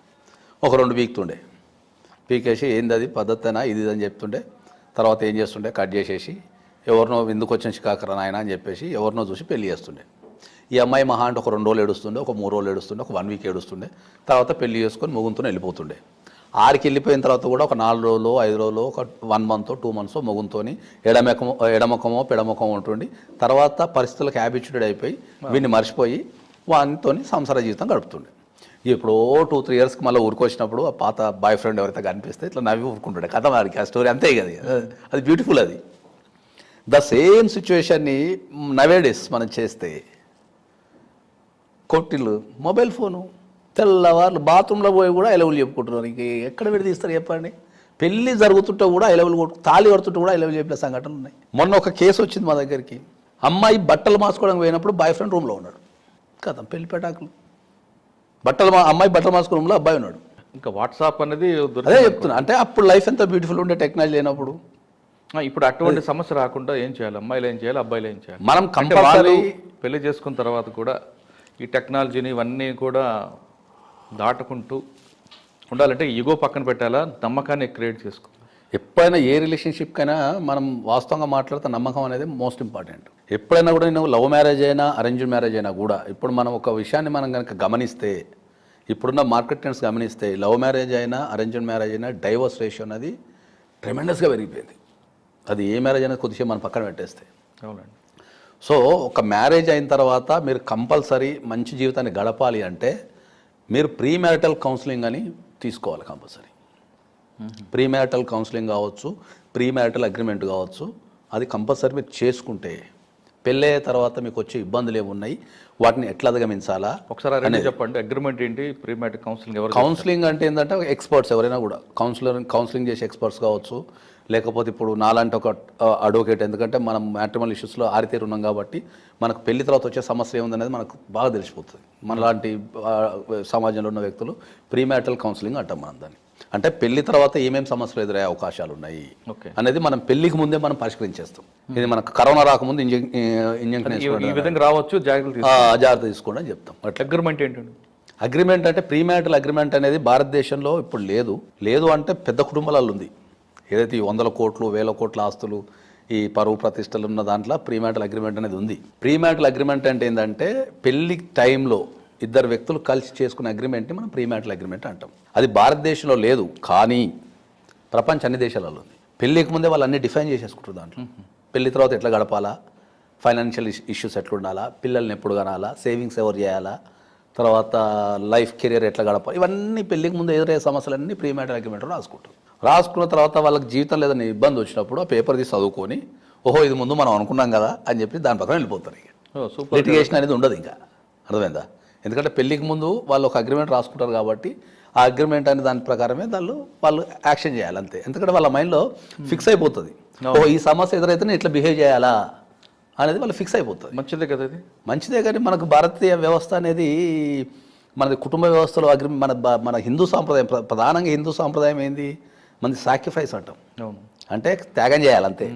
ఐదరు భర్త కానీ భార్య కానీ పిల్లలు కానీ మొత్తం త్యాగం చుట్టూనే మన కుటుంబ వ్యవస్థ ఆధారపడు. అదే ఇప్పుడు మీరు వివాహ వ్యవస్థలో కానీ అగ్రిమెంట్ అంటే ఇదేమైనా ఇల్లు అనుకున్నారా, కొనుక్కున్నారా, ఏ అగ్రిమెంట్ ఏంటరా అని అంటారు పెద్దల నుంచి, సమాజం నుంచి వ్యక్తి జీవితం మారిపోయింది. ఇప్పటికు ఇండివిజువల్ అయిపోయింది వ్యక్తి. ఒకప్పుడు ఒక కుటుంబంలో ఒక పెద్ద మనిషి ఉండే అంటే ఆగిపోతుండే. ఇప్పుడు అదే పెద్ద మనిషి ఏ అన్నా కాదు కదా, ఏదో అన్నో ఏమన్నా కూడా వెళ్ళిపోతున్నారు. సరే, మనం ఫస్ట్ అడిగిన క్వశ్చన్స్కి వద్దాం. ఇంటి పక్కన వాళ్ళు ఇచ్చే పంచాయతీలు జరుగుతుంటాయి. ఆ పంచాయతీలో వాళ్ళు మనం తిడుతుంటారు. తిట్టిన విషయాన్ని పోలీసుని పోతే పోలీసులు ఏమంటారంటే ముందు మీకు ఎంక్వైరీ చేస్తాం, కోర్టుకి పంపిస్తాం, కోర్టు డైరెక్షన్లో కేసు బుక్ చేస్తాం అంటారు. కానీ వీళ్ళేమంటారంటే మమ్మల్ని తిట్టారు కాబట్టి 307 పెట్టేయండి. వీళ్ళకి ఇప్పుడు మధ్యన కొంచెం నెట్లో వచ్చిన సమస్యల ద్వారా వాళ్ళే సెక్షన్ రాసిస్తున్నారు. ఎవరు ఎంత ఇప్పుడు ఇంటర్నెట్ అనేది ఎవరు వాళ్ళే సెక్షన్లో అన్ని రాస్తున్నారు. నన్ను తిట్టారు కాబట్టి 5 కేసు పెట్టి కొట్టండి, నన్ను కర్రతో కొట్టాడు లేదా చేతితో కొట్టాడు కాబట్టి 307 పెట్టండి, మా ఇంటి మీద చెత్త వేసాడు కాబట్టి అదే ఏంటి, ఇవన్నీ సెక్షన్ కూడా రాసిస్తున్నారు. కానీ అవన్నీ కోర్టు యాక్సెప్ట్ చేయదు. అటువంటి సమస్య వచ్చినప్పుడు మనం ఏ విధంగా ప్రొసీడ్ అవ్వాలి పోలీస్ స్టేషన్కి? ఇప్పుడు ఎప్పుడైనా కూడా మనం ప్రధానంగా నేర్చుకోవాల్సిన విషయం ఏంటంటే, ఇప్పుడు మీకు ఒక బ్యూటిఫుల్ విషయం చెప్తాను. భారతదేశంలో అడ్వకేట్స్ కూడా 90% తెలియదు. అడ్వకేట్స్ కూడా ఈ విషయం 90% అడ్వకేట్స్ కూడా తెలియదు. ఓకే. ఎఫ్ఐఆర్ గురించి, ఎఫ్ఐఆర్ అంటే ఫస్ట్ ఇన్ఫర్మేషన్ రిపోర్ట్ అనేది ఏ చట్టంలో కూడా డిఫైన్ చేయబడలేదు. ఆ పదం కూడా వాడబడలేదు. ఏ చట్టంలో కూడా ఎఫ్ఐఆర్ అంటే ఏంది అనేది రాయలే ఎక్కడ కూడా. ఎఫ్ఐఆర్ గురించి రాయలేదు. అసలు ఎఫ్ఐఆర్ అంటే ఏంది, అది ఎట్లుండాలా, ఏంది అసలు ఎఫ్ఐఆర్ అంటే ఏంది అనేది డిఫైన్ చేయలేదు ఎక్కడ కూడా. ఓకే. కానీ మనం దాన్ని కొన్ని వందల సంవత్సరాల నుంచి దాన్ని ఎఫ్ఐఆర్ అనే పదాన్ని వాడుతూ ఉన్నాం. ఓకే. అట్లనే ఏ విషయమైనా సరే, చిన్న విషయమైనా పెద్ద విషయమైనా ఒక పోలీస్ స్టేషన్కి వెళ్ళినప్పుడు దాంట్లో మీరు ఇంతకుముందు చెప్పినట్టు అది కాగ్నిజబులా నాన్ కాగ్నిజబులా అని ఉంటుంది. అందరికి అర్థమయ్యే భాషలో మనం కాగ్నిజబులా నాన్ కాగ్నిజబుల్ అని చెప్పాలంటే ఏముంటుందంటే, కాగ్నిజబుల్ అంటే ఏంటంటే సీరియస్ ఇన్ నేచర్, అంటే ఆ సీరియస్నెస్ ఉంటుంది కేసులో. నాన్ కాగ్నిజబుల్ అంటే ఇంతకుముందు మీరు చెప్పినట్టు పక్కింటోడు కొట్టిండు, ఎదురింటోడు కొట్టిండు అనేది నాన్ కాగ్నిజబుల్. అంటే అంత సీరియస్ ఉండదు అది. అంటే దాని మీద ఇమ్మీడియట్లీ చర్య తీసుకోవాల్సిన అవసరం లేదు.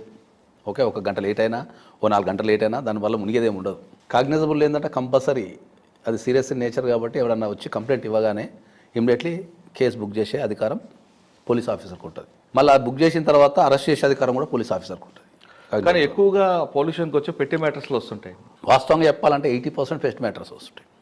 80%. అవును. ఒక పోలీస్ స్టేషన్లో ఒక 1000 ఎఫ్ఐఆర్లు అయినాయంటే దాంట్లో సీరియస్గా ఉండి ఇది క్రైమ్ అని చెప్పగలిగితే ఒక 200 ఉంటాయి. మిగతా అన్ని 800 అంతా ఇదే పంచాయతీ ఉంటుంది ఎక్కువ. సరే, వాడు ఇప్పుడు నా మోసం ఇంటి చేసినానో, పక్కన వాళ్ళు వీడు- నన్ను తిట్టారు, ఇలా మా ఎదురింటి వాళ్ళు నా ఇంటి ముందు చెత్త వేశారు అనే సంఘటనని పోలీస్ స్టేషన్కి ఏ విధంగా వెళ్ళాలి? పోలీస్ స్టేషన్కి వెళ్ళాలా, అది కోర్టుకు వెళ్ళాలా? ఏదైనా ఒక కంప్లైంట్ మనం పోలీస్ స్టేషన్లో ఇచ్చినప్పుడు చట్టం ఏం చెప్తుందంటే, ఏదైనా ఒక కంప్లైంట్ మనం పోలీస్ స్టేషన్లో ఇచ్చినప్పుడు మనకు అన్యాయం జరిగిందని మనం ఫీల్ అయిన తర్వాత, మనం పోలీస్ స్టేషన్లో ఇచ్చిన తర్వాత పోలీస్ వాళ్ళు కనుక రెస్పాండ్ కాకపోతే we have a right to approach the court. మనం కోర్టుకి వెళ్ళి మనకు సిఆర్పిసి 156 క్లాస్ 3 కింద మనం మెజిస్ట్రేట్కి మళ్ళీ అప్లై చేసుకోవచ్చు.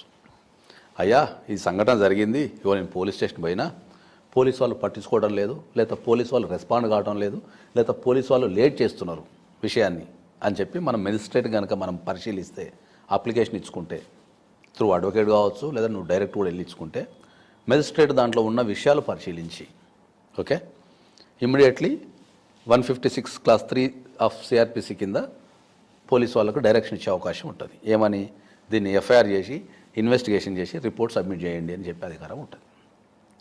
లేదా కొన్ని సందర్భాలలో మెజిస్ట్రేటే దాన్ని కాగ్నిస్ తీసుకుంటారు. తీసుకొని ఆపోజిట్ పార్టీకి ఎఫ్ఐఆర్ చేయకుండా ఆపోజిట్ పార్టీకి నోటీసులు పంపిస్తారు, రండి మీరు అని చెప్పేసి.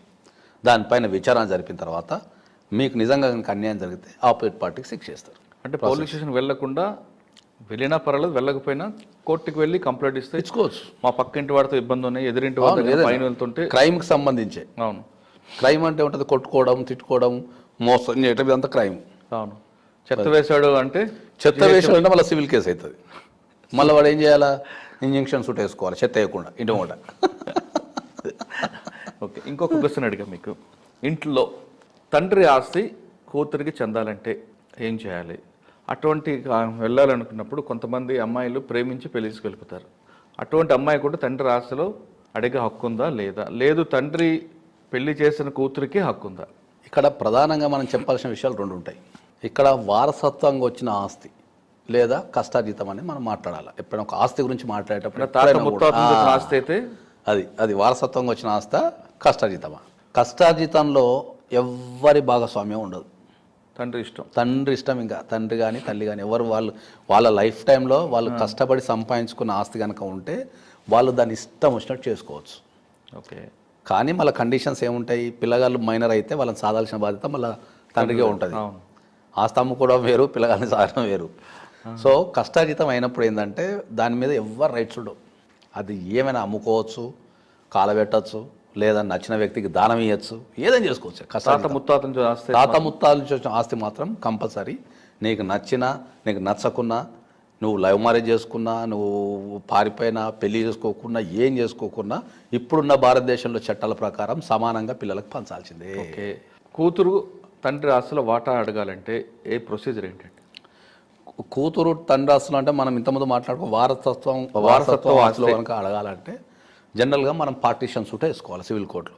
అడగాలంటే మనం జనరల్గా ఇంటికి పోయి అడుగుతాం, లేదా నోటీస్ పంపిస్తాను ఇవ్వను అంటే పార్టీషన్ సూటే.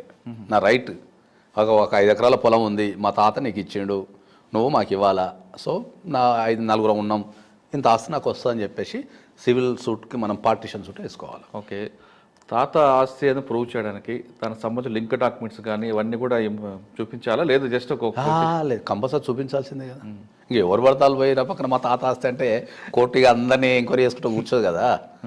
ఏ కేసు అయినా, అది సివిల్ కేసు అయినా, క్రిమినల్ కేసు అయినా, ఏ కేసు అయినా దానికి సంబంధించిన ఆధారాలు ఎంతో కొంత వేశారనుకోండి. అవును, వేసినప్పుడు తండ్రితో పాటు ఆ తండ్రి కొడుకులకి ఎంతమంది భాగస్వాములు ఉంటే అంతమంది కుటుంబం. ఈ ప్రొసీజర్ ఎంతకాలం పడుతుందండి? ఇక ఒక లాలో మనం ప్రొసీజర్ అనేది ఎప్పుడు చెప్పలేము. అంటే టైం బాగుంటుంది దానికి ఉంటుందా? చట్టంలో ప్రతి కేసుకి ఒక టైం లిమిటేషన్ ఉంది. మీకు చెప్పాలంటే ఇప్పుడు డీవీ కేసు ఉంది అనుకుందాం, డొమెస్టిక్ వైలెన్స్ కేసు ఉంది, అది 6 monthsలో పూర్తి కావాలి. ఓకే. ఇప్పుడు నేను చెప్పిన కేసులో 1 year పార్టీషన్ సూట్ మ్యాక్సిమం 1 yearలో పూర్తి చేయాలి. కానీ నోటీసులు అందట్లేదు కదా కొన్ని కేసుల్లో. ఇప్పుడు వ్యవస్థలో ఉన్న లోపం, అది చట్టంలో ఉన్న లోపం కాదు, అది వ్యవస్థలో ఉన్న లోపం. వ్యవస్థలో ఉన్న లోపం అంటే ఏంది? సరైన ఇన్ఫ్రాస్ట్రక్చర్ లేదు దేశంలో. ఇప్పటికి మీరు కొన్ని కోర్టులకు వెళ్తే ఇప్పటికీ సరైన బాత్రూమ్ లేదు, కూర్చోడానికి కుర్చీ లేదు, ఓకే, తాగడానికి వాటర్ లేదు, ఓకే, సరైన జడ్జెస్ లేరు. సరైన జడ్జెస్ అంటే తగినంత జడ్జెస్, ఇప్పుడు ఒక రాష్ట్రంలో ఒక 100 మంది జడ్జెస్ పనిచేయాలనుకుంటే మన దగ్గర 30-40 ఉన్నారు. ఈ బర్డెన్ అంతా వాళ్ళ మీద పడుతుంది. కోర్ట్ స్టాఫ్ లేరు. చాలా సందర్భాలలో ఇప్పటికీ కోర్టులలో కూడా అవుట్ సోర్సింగ్ పర్సన్స్ పనిచేస్తున్నారు. 8,000కు 10,000కు. సార్ ఆ విధంగా పనిచేయడం వల్ల క్వాలిటీ పడిపోతుందా? డెఫినెట్లీ పడిపోతుంది. ఎందుకు పడదు? వాళ్ళ మీద ప్రెజర్ ఉండదా? జడ్జెస్ కూడా మనలాంటి వ్యక్తులే కదా. ఓకే, ఇప్పుడు నువ్వు 100 కేజీలు మోయగలుగుతావు, నీకు 500 కేజీలు మేమంటే మీరు మోస్తారా? ఇప్పుడు ఒక జడ్జికి మనం ఒక జడ్జి ఒక రోజుకు ఒక 10 కేసులు చూడాలా. ఆయనకున్న స్టామినా ప్రకారం కానీ టైం ప్రకారం కానీ ఒక ఆరోగ్యవంతమైన జడ్జిమెంట్ ఇవ్వాలంటే చూడాలా. ఒక్కొక్క జడ్జికి 5-6 కేసులు మీరు 5-6 కోట్లు వర్క్ ఇస్తున్నారు. ఎంతమందిని వినగలుగుతారు వాళ్ళు? చెప్పండి. వాళ్ళు చదవాలా, వాళ్ళ పర్సనల్ లైఫ్ జడ్జిమెంట్ రాయాలా, చదవాలా. ఇప్పుడు నేను వేసిన పిటిషన్ చదవాలా, ఆపోజిట్ వాళ్ళు వేసిన కౌంటర్ చదవాలా, మళ్ళీ చట్టాన్ని పరిశీలించాలా, చట్టం ఏం చెప్తుందో, అది క్వాలిటీ పడిపోతుంది. ఓకే, ఇంకొక క్వశ్చన్ మీకు. బంధుత్వం పేరు మీద చిట్టీలు నడుపుతారు. చిట్టీలో బాగానే ఉన్నప్పుడు ఫ్రెండ్షిప్లో డబ్బులు ఇచ్చుకుంటారు. ఒకరోజు ఎత్తేస్తాడు, వాళ్ళు ఎక్కడికి వెళ్ళాలి? పోలీస్ స్టేషన్కి వెళ్ళాలా, కోర్టుకు వెళ్ళాలి? పోలీస్ స్టేషన్ పోతే సివిల్ మ్యాటర్ అంటారు. జనరల్గా అయితే అది చీటింగ్ కిందకే వస్తుంది వాస్తవం చెప్పాలంటే. కానీ ఆధారాలు ఉండవు వీళ్ళ దగ్గర. ఫస్ట్ ఆఫ్ ఆల్ అదే చెప్తున్నా కదా. ఫస్ట్ ఆఫ్ ఆల్ చిట్టి మనకేమంటే దీన్ని అన్రిజిస్టర్డ్ చిట్టీస్ అంటాం మనం దాన్ని. అవును, అన్రిజిస్టర్డ్ చిట్టీస్ వేయటం అనేది నేరం ఫస్ట్ ఆఫ్ ఆల్. ఎందుకంటే చిట్టి యాక్ట్ అనేది మన గవర్నమెంట్కి ఉంది. ఒక చిట్టి చేయాలంటే వాడు రిజిస్టర్డ్ బిజినెస్ పెట్టాలా, తర్వాత వాడు రిజిస్టర్ కావాలా, ప్రతి చిట్టికి సంబంధించినంత వాల్యూ అమౌంట్ గవర్నమెంట్ అదంతా ప్రొసీజర్ అవుతుంది. కానీ ముందు బాధితురాలు ఏం చేయాలి? బాధితుడు కానీ బాధితురాలు కానీ పోలీస్ స్టేషన్ పోతే ఎవిడెన్స్ లేదు కాబట్టి ఈ సివిల్ మ్యాటర్ అంటారు. ఫ్రెండ్షిప్లో ఉన్నప్పుడు ఏం లేదు, మాటలతోనే లేదంటే వాట్సాప్లోనో లేదంటే చేతులతోనో క్యాష్ ఇచ్చుకుంటారు. ఫైన్ డే వాడు జంప్. వాడు ఉంటే ఇప్పుడు అదే చెప్తున్నాం, ఎవిడెన్స్ ఉంటే పోలీస్ స్టేషన్కి వెళ్ళి చీటింగ్ కేసు పెట్టచ్చు. ఎవిడెన్స్ లేకపోతే ఇంట్లో కూర్చొని దండం పెట్టాలి, అంతే. ఇంకేముంటుంది? తిరుపతిలో అనుకుని దండం పెట్టాలి. కోర్టుకు సార్ ప్రామిసరీ నోట్ ఉందనుకోండి, అప్పుడు ఏం చేయాలి? సివిల్ సూట్ వేసుకోవచ్చు. ప్రామిసరీ నోట్ ఉంటే మీరు డైరెక్ట్ సివిల్ సూట్ వెళ్ళి రికవరీ ఆఫ్ మనీ సూట్ వేసుకోవచ్చు. వాడి దగ్గర డబ్బులే లేవు, ఏం చేయాలి? లేకపోతే జైలుకు పంపించేస్తారు. మనం కేసు గెలిస్తే జైలుకు పంపించేస్తారు. కానీ ఇలా కోర్టు తిరగాలి కదా వీళ్ళు. కోర్టుకు తిరగటం కామన్ సార్ అది.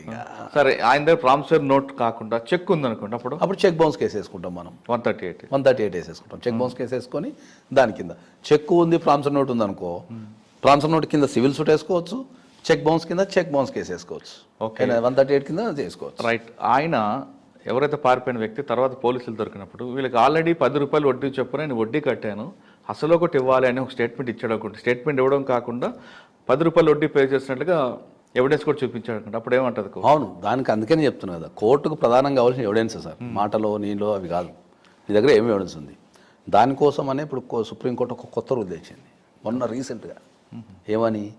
నేను 5 లక్షల చెక్ నీకు ఇచ్చిన, ఓకే, 5 లక్షలు నీ దగ్గర తీసుకున్నా, నీకు ఇచ్చిన తర్వాత మధ్యలో నువ్వు ఇంటర్మీడియట్ పేమెంట్లు నాకు చేస్తున్నావు, 50,000, 30,000, 40,000 చేస్తున్నావు. నువ్వు చేసిన తర్వాత జనరల్ ప్రాక్టీస్లో ఏం జరుగుతుంది? మేము ఏం చేస్తాం యాజ్ అడ్వకేట్ కింద ఏం చేస్తాం? నువ్వు నాకు 1 లక్ష రూపాయలు దాకా ఇచ్చినావు, 2 లక్షల దాకా ఇచ్చినావు, కానీ మేమేం చేస్తాం? కోర్టుకి వెళ్ళి 5 lakhs క్లెయిమ్ చేసేస్తాం. ఓకే, 5 lakhs క్లెయిమ్ చేసేస్తాం. సో దీనివల్ల ఇష్యూ బాగా రేజ్ అవుతుందని మన సుప్రీంకోర్టు ఏం చేసిందంటే, నువ్వు 5 lakhs క్లెయిమ్ చేయడానికి లేదు. If you have a cheque of 5 lakhs also, ఆ మిగతా 2 లక్షలు తీసేసి నువ్వు 3 లక్షలు క్లెయిమ్ చేయాలి. ఒకవేళ 5 lakhs క్లెయిమ్ చేసినావు అనుకో, చెక్ ఇన్ వ్యాలిడ్. ఓకే, 3 లక్షలు ఫైల్ చేయాలంటే చెక్ మీద 5 లక్షలు రాస్తుంది కదా. ఉన్నా సరే నువ్వు ప్రేయర్ రాస్తావు కదా. మనం ఫ్యాక్స్ రాసేటప్పుడు నేను 5 లక్షలు చెక్ నాకు ఇచ్చిండు షూరిటీ కింద, మళ్ళీ నువ్వు ఫ్యాక్స్ ఒప్పుకోవాలి కదా. ఇంటర్మీడియట్గా నాకు ఒక 2 lakhs ఇచ్చిండు, కాబట్టి ఇంకా నాకు రావాల్సిన 3 లక్షలు ఇవ్వండి. చెక్ మనం 5 లక్షలది ప్రజెంటేషన్ చేస్తాం, కానీ మనం అడిగే కోర్టుని అడిగే ప్రేయర్ ఏముంటుంది? 3 లక్షలు. నాకు 3 లక్షలు ఎలాంగ్ విత్ ఇంట్రెస్ట్ ఇవ్వండి అని అడుగుతాం. ఈ రెండింటి మధ్య డిఫరెన్స్ ఉందంటే చెక్ పనిచేయదు, ఇంకా ఆ కేసు పనిచేయదు, ఇంకా డైరెక్ట్ చించేసి ఇంటికి పంపించేస్తారు. అందుకే సుప్రీంకోర్టు రీసెంట్గా అది గమనించి ఒప్పుకుంటే కోర్టు యాక్సెప్ట్ చేస్తుంది. ఒప్పుకోవాల్సింది అది. సుప్రీంకోర్టు చెప్పింది అదే. ఎందుకంటే చాలా సందర్భాలలో చెక్ బౌన్స్ కేసులలో ఏంటంటే 30% of the cheque bounce cases, అంటే డేటా చెప్తున్నాను నేను, 30% of the cheque bounce cases false cases ఉంటాయి. ఫాల్స్ కేసెస్ తర్వాత ఒక 50% అనేది ఫాల్స్ ఫ్యాక్ట్స్ ఉంటాయి. అంటే మనం ఎంతో కొంత ట్రాన్సాక్షన్ జరుగుతుంటుంది, చెక్ వీని దగ్గరనే ఉంటుంది, రోజు రెగ్యులర్ ట్రాన్సాక్షన్ చేస్తుంటాం, వీనికి తేడా వచ్చిన తర్వాత మొత్తం చెక్ వేసేస్తారు.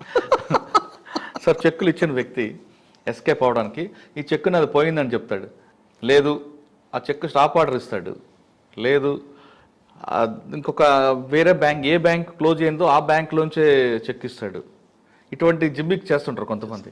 అటువంటి వాళ్ళని అడ్డుకోవాలంటే ఏం చేయాలి? అందుకే మనకు చెక్ బౌన్స్ కేసులలో ఏంటంటే, నీకు చెక్ నీ దగ్గర ఉందా లేదా అన్నదే పాయింట్. ఇంకా ఇప్పుడు నేను ఒక కామన్ వ్యక్తిని సార్, మీరు వచ్చిన దగ్గర 1 లక్ష రూపాయలు అప్పు అడిగింది అనుకుందాం, నేనేమంటా, బాబు నీకు ₹1,00,000 ఇస్తా, నాకు చెక్ అంట. ఇప్పుడు ఆ చెక్ అకౌంట్ క్లోజ్ అయిందా, లేకపోతే దాంట్లో బ్యాలెన్స్ లేదా, లేకపోతే అది రాంగ్ సంతకమా అనేది నాకైతే నాలెడ్జ్ ఉండదు కదా. నేను ఒక గుడ్ ఇంటెన్షన్తో తీసుకుంటా మీ దగ్గర. ఓహో సార్ చెక్ ఇచ్చారు, ఇది నాకు పనిచేస్తుందని గుడ్ ఇంటెన్షన్తో తీసుకుంటా. తీసుకొని అట్నే రిప్రజెంటేషన్ చేస్తా. అక్కడ చెక్ బౌన్స్ కేసులో స్టాప్ పేమెంట్ చేసినంత మాత్రాన, లేకపోతే నువ్వు అకౌంట్ క్లోజ్ చేసినంత మాత్రాన, లేకపోతే సంతకం తప్పు పెట్టినంత మాత్రాన చెక్ బౌన్స్ కేసు నుంచి తప్పించుకోలేవు. ఒకవేళ చెక్ పోయింది అంటే మళ్ళీ దానికి సంబంధించి నువ్వు మన పోలీస్ కంప్లైంట్ ఇవ్వాలా, బ్యాంక్లో ఇన్ఫర్మేషన్ ఇవ్వాలా. ఓకే, ఇవన్నీ చూడాల్సి వస్తుంది. చాలామంది మా దగ్గరకు వచ్చి ఏం ఫీల్ అవుతుంటాడు, సార్ నేను చెక్ ఇచ్చేసిన సార్, నా అకౌంట్ ఎప్పుడో 4 సంవత్సరాలు అయితే క్లోజ్ అయ్యి అంటాడు. అరే అయ్యా 4 సంవత్సరాలు కాదు కదా నీ అకౌంట్ క్లోజ్ అయ్యి 40 సంవత్సరాలు అయినా కూడా ఫస్ట్ ప్రధానంగా కోర్టు చూసేది ఏంటంటే ఈ చెక్ లీగల్గా ట్రాన్స్ఫర్ అయిందా, ఇల్లీగల్గా ట్రాన్స్ఫర్ అయిందా అనేది చూస్తుంది. చెక్ వ్యాలిడా ఇన్వాలిడ్ అనేది కొద్దిసేపు పక్కన పెడితే ఈ చెక్ ఈ వ్యక్తి దగ్గరికి ఎట్లా వచ్చింది, ఈ వ్యక్తి దగ్గరికి ఎట్లా వచ్చింది అంటే ఎవరో తెచ్చి నాకు ఇవ్వరు కదా కలలో. కాబట్టి ఆ చెక్ ట్రాన్స్ఫర్ అనేది లీగల్గా అయిందా, ఇల్లీగల్గా అయిందా. ఓకే, లీగల్గా అయింది. అప్పుడు 2 విషయం, ఈ చెక్ వ్యాలిడా, ఇన్వాలిడా, దొంగ సంతకమా, అకౌంట్ క్లోజ్ అయిందా అనేది అప్పుడు అది ఇంటెన్షన్ మనం కోర్టులో ప్రూవ్ చేయాలి. ఓహో, కానీ తెలివిగా ముందు క్లోజ్ అయిన బ్యాంక్ నుంచి ఇచ్చినా సరే కోర్టు అది ఇన్వాలిడే, మళ్ళీ కోర్టు యాక్సెప్ట్ చేస్తుంది.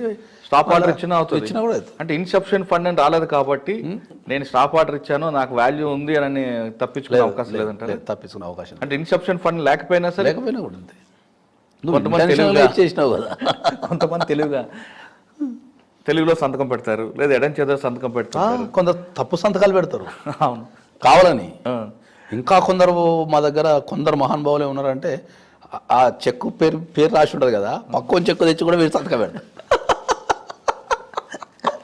పక్కన చెక్కు, ఇప్పుడు మనం ఇన్స్టెంట్ చెక్ తీసుకుంటాం, ఇప్పుడు మనం పక్కన బ్యాంక్ వెళ్తాం, ఇన్స్టెంట్ చెక్ ఇస్తాడు. ఆ చెక్ మీద కింద ఇప్పుడు జనరల్గా ఆ పర్సనల్ చెక్స్ ఉండవు, అది వేరే తోటి చెక్ తెచ్చి కూడా వీని సంతకం పెట్టించిన రోజులు కూడా ఉన్నాయి. ఓకే, మరి కొంతమంది చెక్ ఉంది, చెక్ మీద సంతకం రాసి పెడితేనే అది క్లియర్ అవుతుంది, లేదా డేట్ దగ్గర కానీ అమౌంట్ దగ్గర కానీ కొంచెం దిద్దితే అది యాక్సెప్ట్ చేయదు. అటువంటి కూడా చేసిన వాళ్ళు ఏం చేయాలి? అది పని చేయదు చెక్. ఇంకా అంటే వాడి ఇంటెన్షన్ అది కదా, కొంచెం ప్రొలాంగ్ చేయడానికి. ఇప్పుడు అది కాపాడుకోవాల్సిన బాధ్యత పైసలు ఇచ్చినోనికే. ఇంకా వాడు నీటి చెక్ తీసుకోవాల్సిన బాధ్యత ఎవరికి ఉంటుంది? పైసలు ఇచ్చినోనికే. ఇది డేట్ దిద్దడం ద్వారానో, లేకపోతే అమౌంట్ దిద్దడం ద్వారానో, వర్స్ దిద్దడం ద్వారానో ఉంటే cheque first of all bank accept చేయదు. అదే అంటున్నా, ఇక అది అప్పుడు చెక్ బౌన్స్ అకౌంట్ క్లోజ్ కాదు, ఫస్ట్ ఇది చెక్ యాక్సెప్ట్ చేయమని చెప్తుంది. అంటే డబ్బులు ఇచ్చినోడు జాగ్రత్త చూసుకోవాలి, వాడు ఇచ్చిన చెక్ క్లీన్ ఉందా బయర్ అవేర్. అంటే వాడు తెలివిగా దిద్దు వదిలేస్తుంటారు. అవును, బయర్ అవేర్ అంతే అది. అంటే ఎవరైతే కొనుక్కుంటున్నారో, ఇప్పుడు మీరు టీవీ కొనుక్కుంటున్నారు, మీరు చూస్ చేసుకోవాల్సిన బాధ్యత ఎవరిది? నాదే. అట్లా దాంట్లో టీవీలో ఏమన్నా ప్రాబ్లం వస్తే మనం చేసుకోవచ్చు. నువ్వు పనికిరాని టీవీ కొనుక్కొని పోయి అట్లనే చెక్ లాలో బయర్ అవేర్ అంతే. అంటే ఎవరైతే కొనుక్కుంటున్నారో వాళ్ళే చెక్ చేసుకోవాలి. అమ్మేటోడు ఏంది మస్తు చెప్పి ఆపుతాడు, సార్ నాకు ఇప్పుడు మనం ఒక ఆవును కొంటున్నాం, వాడు చెప్పేటప్పుడు ఏం చెప్తాడు, సార్ 100 లీటర్లు ఇస్తా సార్ అంటాడు. పోయి పితుకున్న 5 లీటర్లు వచ్చిందని చెప్పలేం కదా. ఇల్లు కూడా కొనేటప్పుడు ఏమంటాడు, ఏ ఖతర్నాకుంటా సార్, నీకు ఇక్కడ గజం రేపు 2 లక్షలు అవుతుంది సార్ అని చెప్పి అమ్మేస్తాడు. అంతే, బయర వేరే అది. ఓకే, ఇది కాకుండా మీ సర్వీస్లో బాగా గుర్తుండిపోయిన కేసు చెప్పండి. అంటే మీరు బాగా ఫైట్ టీపీ నుంచి మీకు బాగా టఫ్ వచ్చిన ఆ కేసులో మీరు క్లయింట్కి అనుకూలంగా కన్వర్షన్ తేవచ్చు, ఎక్విటీలు తీసుకొచ్చిన కేసు. అంటే ఎప్పుడైనా కూడా బాగా టఫ్ ఇచ్చిన కేసు అంటే లీగల్గా టఫ్ ఇచ్చే కేసే ఉంటుంది, ఫ్యాక్ట్స్ పరంగా ఉండదు. లీగల్గా టఫ్ అంటే ఏంటంటే చట్టం అనేది సరిగ్గా డిఫైన్ చేయనప్పుడు. ఎందుకంటే చట్టంలో ప్రతిదీ కంపల్సరీ రాయాలని రూల్ ఏమి ఉండదు కదా. అవును, చట్టం ఎప్పుడో రాస్తారు, రాసిన తర్వాత దాని ఎగ్జిక్యూషన్లో మనకు రకరకాల ప్రాబ్లమ్స్ ఎదురవుతుంటాయి. ఓకే, సో ఆ ప్రాబ్లమ్స్ ఎదురైనప్పుడు ఏంటంటే అక్కడ లీగల్ డిఫైన్ అనేది అప్పుడు కొన్ని సందర్భాలలో మాకు కానీ, లేకపోతే క్లయింట్కి కానీ, మీరు అన్నట్టు పబ్లిక్ ప్రాసిక్యూటర్ కానీ, జడ్జికి కానీ కొన్ని డౌట్లు, అనుమానాలు ఉంటాయి. ఈ మధ్యకాలంలో నేను రీసెంట్గా ఒక 1 మంత్ క్రితం ఒక హైకోర్టు నుంచి అదిగా మనం చట్టపరంగా మాట్లాడితే అది సెన్సేషన్ అనొచ్చు, లేకపోతే వాట్ ఎవర్ ఇట్ మేబీ. ఇప్పుడు మనకు పిటా కేసులు ఉంటాయి. అవును, పిటా కేసులు అంటే ఏముంటుంది, ప్రాస్టిట్యూషన్ కేసులు ఉంటాయి. అవును, ఓకే. దాంట్లో కస్టమర్ ఉంటారు, ఆర్గనైజరు, విక్టిము, కస్టమర్ మీద కూడా కేసులు పెట్టి అరెస్ట్ చేయటం కానీ, లేకపోతే వాళ్ళని ఎఫ్ఐఆర్లో బుక్ చేసి ప్రాసిక్యూషన్ కానీ పంపిస్తుంటారు. రీసెంట్గా ఒక 1 మంత్ క్రితం మనం ఏం చేసినామంటే కస్టమర్కి ఈ 370A క్లాస్ 2 కానీ పిటా యాక్ట్ కానీ అట్రాక్ట్ కాదు అని చెప్పేసి మనము ఆర్గ్యుమెంట్ చేసి 370A క్లాస్ 2 అనేది ఐపీసీలో 370A క్లాస్ 2 కింద కస్టమర్ పెడతాడు. అది మనకు అర్థమయ్యే భాషలో చెప్పాలంటే ఆ బిజినెస్కి ప్రోత్సహించేది వీడు ఒకడే కదా, అవును. కాబట్టి వీడు ఒక పార్టీ అంటారు అనే దాని మీద మనం వాదించి దాన్ని కస్టమర్కి అసలు సంబంధం లేదు కేసుకి అని చెప్పేసి మనం క్వాష్ తీసుకున్నాం. ఎగైన్స్ కస్టమర్కి బుక్ చేయనీకి లేదు అని చెప్పేసి డైరెక్ట్ పోయి ఎఫ్ఐఆర్ మీదనే మనం క్వాష్ చేసినాం. అచ్చా, కస్టమర్ అంటే 370 ఏ క్లాస్ 2 కానీ పిటా యాక్ట్ కానీ వర్తించదు కస్టమర్కి అనేది మనం తీసుకుంటాం. ఎందుకు వర్తించదండి?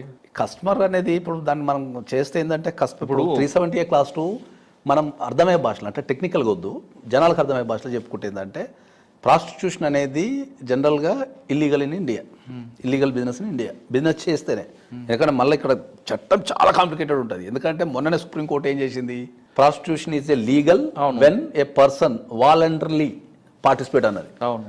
అంటే ఎవరన్నా వాళ్ళకు ఒక అమ్మాయి ఎవరన్నా సొంతగా అంటే బిజినెస్ కాకుండా ప్రాస్టిట్యూషన్ చేస్తే లీగల్. ఇప్పుడు మళ్ళీ దాన్ని ఎట్లా ప్రూవ్ చేస్తారు అనేది ఒక పాయింట్. దానికి ఇక్కడ ఆర్గనైజర్ ఉన్నాడు కదా, అదే అందుకనే దాని కొద్దిగా పక్కన పెడితే ఇక్కడ కస్టమర్ 370 క్లాస్ 2 ఏం చెప్తుంది అంటే కస్టమర్ బిజినెస్ని ఎంకరేజ్ చేస్తున్నాడు. కస్టమర్ అనేటోడే లేకపోతే అసలు బిజినెస్ లేదు కదా. సో మరి ఆర్గనైజర్ని పెట్టినప్పుడు, మరి నువ్వు విక్టిమ్ని పెట్టినప్పుడు నువ్వు కస్టమర్ ఎందుకు పెట్టవు అనే దాని మీద పాయింట్ అన్నట్టు. ఇప్పుడు సో మనం కస్టమర్ని పెట్టాలి అంటే వాడు కస్టమరా కాదా అనేది నువ్వు ఎట్లా ప్రూవ్ చేస్తావు అనే దాని మీద ఆర్గ్యుమెంట్ అంతే. ఇప్పుడు ఈ బిల్డింగ్ ఉంది సార్, ఇది హోటల్, ఇక్కడ ఒక ప్రాస్టిట్యూషన్ జరుగుతుందని పోలీసు వాళ్ళకి ఇన్ఫర్మేషన్ వచ్చింది.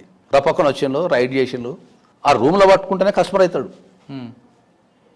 రూమ్ కిందనో మెట్ల దగ్గరనో రిసెప్షన్లోనో ఆ రూమ్లో క్లోజ్డ్ సర్క్యూట్లో ఎలాంగ్ విత్ దట్ విక్టిమ్ దొరికితేనే కస్టమర్ అవుతాడు. ఓకే, అప్పుడు వాడిని 370 క్లాస్ 2 కింద మనం ప్రాసిక్యూషన్ చేయొచ్చు. ఆ రూమ్లో కాకుండా ఎక్కడ దొరికినా కస్టమర్ గాడిగా అనుకోండి. మనకు వచ్చే ఎఫ్ఐఆర్లలో 80% బయట దొరుకుతుంటాడు. ఎలాగా? పోలీసు వాళ్ళు ముందే రెక్కి నిర్వహించేసి వాడు పోతుంటే మధ్యలో పట్టేసి సార్ పట్టేసాం సార్ అనేస్తారు. అంటే రూమ్ లో ఫిక్స్ అప్ చేస్తేనే 370 క్లాస్ 2 వస్తుంది. రూమ్ బయట దాడితే రాదిగా. Okay sir, judge Surender sir అదే చెప్పాడు అన్నట్టు, రూమ్లో దొరికితే అట్రాక్ట్ అవుతుంది. నువ్వు ఎక్కడో వ్యక్తిని పట్టుకొచ్చి ఈ కేసుకి ఆ కేసుకి నువ్వు లింక్ ఎట్లా కలుపుతావు? ఓకే, కొన్ని కేసుల్లో అమ్మాయి విల్లింగ్ వస్తుంది, డబ్బుల దగ్గర తేడా వచ్చో లేదా మనుషుల దగ్గర తేడా వచ్చో అమ్మాయి రేప్ కేసు పెట్టింది అనుకోండి. అదే చెప్తున్నా, రేప్ అంటే ఏంది, ఎగెనిస్ట్ హర్ విల్ అంతే. ఇక భార్య కూడా పెట్టచ్చు, భార్య కూడా పెట్టచ్చు ఈ దేశంలో. చట్టం అది మనం అంటారు కదా, మనకి హిందీలో ఒక సామెత ఉంటుంది, కానూన్ హాత్ లంబాయ్ అంటారు కదా. చట్టం పరిధి చాలా పెద్దది. ఒక వ్యక్తిని మనం చంపాలి అంటే మర్డర్ చేసో లేకపోతే కత్తితో బోడ్సో చంపాల్సిన అవసరం లేదు. వాడిని కోర్టుకు లాగేస్తే కథం అయిపోయింది. ఇంకా చచ్చిపోతాడు. ఇప్పుడు ఎప్పుడైనా గుర్తుపెట్టుకోండి, ఇప్పుడు చాలా మంది ఆవేశపర్లు చేస్తారు, కత్తి తీసి కసకా కొట్టి చేస్తాడు. అది కాదు, వాడిని కోర్టుకు లాగేస్తే కథం. మన ఇంట్లో కూర్చుంటే కథం అయిపోతుంది. అది అట్లా మనం డిఫైన్ అనేది పరిస్థితిని బట్టి వ్యక్తిని బట్టి ప్రాంతాన్ని బట్టి మారుతుంటుంది చట్టం. దానికి సరైన రూపం ఉండదు చట్టానికి ఎప్పుడు. ఇవాళ మనం నిజం అనుకుంటాం, ఇప్పుడు మాట్లాడేటప్పుడు ఒక నిజం ఉంటుంది, బయటకు వెళ్ళగానే ఒక సుప్రీంకోర్టు జడ్జిమెంట్ ఇస్తుంది.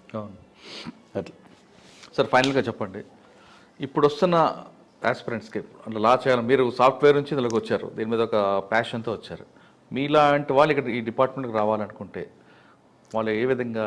ఖచ్చితంగా నేను రమ్మనే చెప్తా. ఎందుకంటే నేను ఎప్పుడైతే ఒక ఐటీ జాబ్ వదిలిపెట్టి నేను లాలోకి వచ్చినప్పుడు ఏంటంటే చాలామంది నన్ను రావద్దని చెప్పారు. ఫస్ట్ ఆఫ్ ఆల్ ఇక్కడ సక్సెస్ రేట్ లేదు, నువ్వు గెలవలేవు, ఓకే, తర్వాత నీ వల్ల కాదు, ఇక్కడ మాకే సంపాదన లేదు, లేకపోతే కేసులు లేవు అని చెప్పేసి నేను కలిసిన ఒక 200 మందిని before going to take a profession నేను ఒక 200 మందిని నేను పర్సనల్ ఇంటర్వ్యూస్ తీసుకున్నా. ఒక్కరు కూడా నెగిటివ్ చెప్పలే. కానీ తర్వాత నేను అడ్వకేట్ అయిన తర్వాత నేను కనీసం నా కింద ఒక 400 నుంచి ఒక 500 మంది జూనియర్స్ పనిచేశారు. అరౌండ్ ఒక 100 మందికి నేను సొంతగా అంటే నిలబడి వాళ్ళకి ఆఫీసులు పెట్టించే సందర్భాలు ఉన్నాయి. నిలబడి ఎవరినైనా చట్టం లా చేయమని చెప్తాను. ఎందుకంటే చట్టం అర్థమైతేనే నీకు వ్యవస్థ అర్థమవుతుంది. చట్టం అర్థం కాలేదనుకో వ్యవస్థ అర్థం కాదు. ఇందుకు ఇండియాలో ఇప్పటికీ చట్టం అంటే ఏందో కూడా చాలామంది తెలియదు సార్. అది వాస్తవం. అది ఎంత ఘోరం అంటే అసలు మనకు చట్టాల మీద మినిమం అవగాహన. మొన్న ఒక అమ్మాయి వచ్చింది, మీకు ఒక చిన్న ఉదాహరణ చెప్తాను నేను.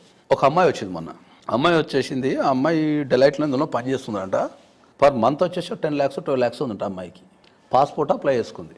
అప్లై చేసుకుంటే ఒక రీజన్ వల్ల ఏంటంటే నీది డేట్ ఆఫ్ బర్త్ సర్టిఫికేట్ అనేది క్లారిటీ లేదు, ఓకే, అర్జెంటుగా యూఎస్ వెళ్ళాలంట ఆమె. మళ్ళీ నువ్వు వేరే డేట్ ఆఫ్ బర్త్ సర్టిఫికేట్ తెచ్చుకో అని చెప్పేసి వాళ్ళు రిజెక్షన్ చేసిన అప్లికేషన్. నా దగ్గరికి వచ్చింది, సార్ నేను వితిన్ 2-3 daysలో వెళ్ళిపోవాలి సార్, నాకు కావాలి అన్నది. నేను ఏమన్నా అంటే, అమ్మ హైకోర్టులో మనం రిట్ వేద్దాం, నీకు 2 daysలో నేను ఇప్పించేస్తాను, రిట్ వేస్తే నీకు 2 daysలో వచ్చేస్తుంది పాస్పోర్ట్.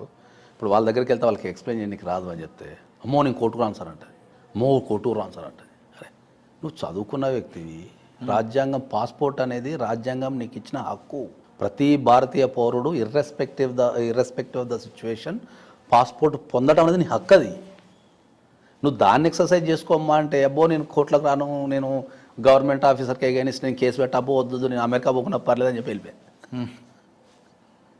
అంటే అమ్మకి అవగాహన లేదు, అసలు చట్టాల మీద అవగాహన లేదు. ఆమె ఏమనుకుంటుందంటే కోర్టుకు వెళ్తే ఏదో మిరాకిల్ జరిగిపోతుంది, లేకపోతే కోర్టుకు వెళ్తే మిరాకిల్ అని కాదు, కోర్టుకు వెళ్తే ఏదో లాస్ జరిగిపోతుంది, అమ్మో నేను గవర్నమెంట్ ఆఫీసర్కి అగైనిస్ట్ కేసు వేస్తే నా జాబ్ ఊడిపోతుంది, నన్ను ఎక్కడనో ఇరికిచ్చేస్తారు, అమ్మో నేను జీవితాంతం బతకాల్సిందేనా భయంతో ఉంది అమ్మాయి. ఆ భయంతో ఉంది అమ్మాయి. అట్లా రోజుకి కనీసం ఒక మినిమం 20 మందిని చూస్తాను రోజుకి. చట్టం అంటే భయం, పోలీస్ వ్యవస్థ అంటే భయం, కోర్టుకు వెళ్తే న్యాయం జరగదనే అపనమ్మకం, ఓకే.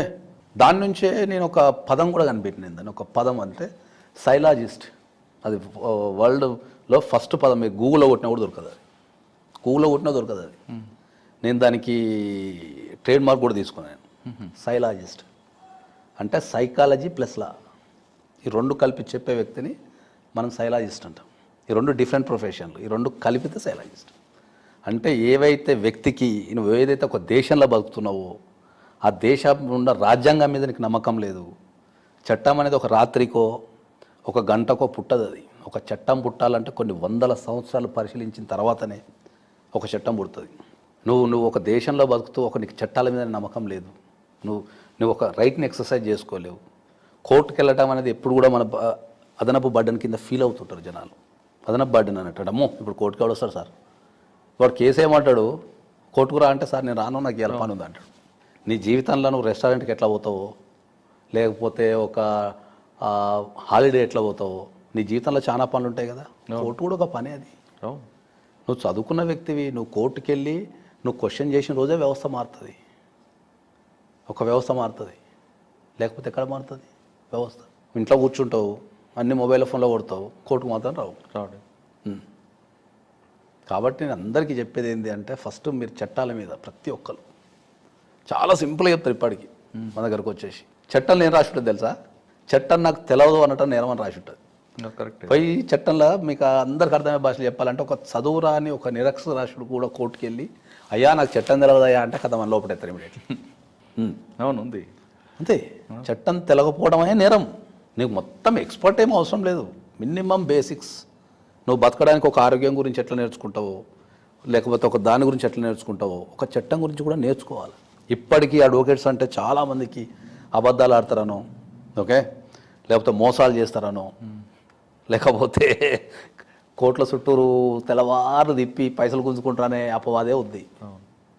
కానీ ఇప్పుడు మన దేశంలో ఒక అడ్వకేట్ని కనుక కాంటాక్ట్ చేసి గంట మాట్లాడతాడు, ₹1 ఇవ్వడు.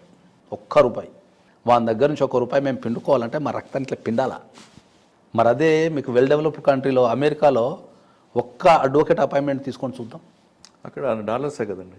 1 month ముందు అపాయింట్మెంట్ బుక్ చేసుకోవాలంటే వానికి 1 month ముందు ఫోన్ చేసి వాడిని బతిలాడుకొని మొత్తం ఫీజు, కన్సల్టేషన్ ఫీజు కడితే వాడు వాచ్ ఇట్లా పెట్టుకుంటాడు, కరెక్ట్ గంట అంటాడు, కరెక్ట్ 59 నిమిషాలు కానీ ఇద్దరు వచ్చేతకపోతారండి. సార్ ఇంకా మిగిలిపోయిందంటే వినరుగా. కానీ అదే నా ఛాంబర్లో 5 గంటలు 6 గంటలు కూర్చుంటారు.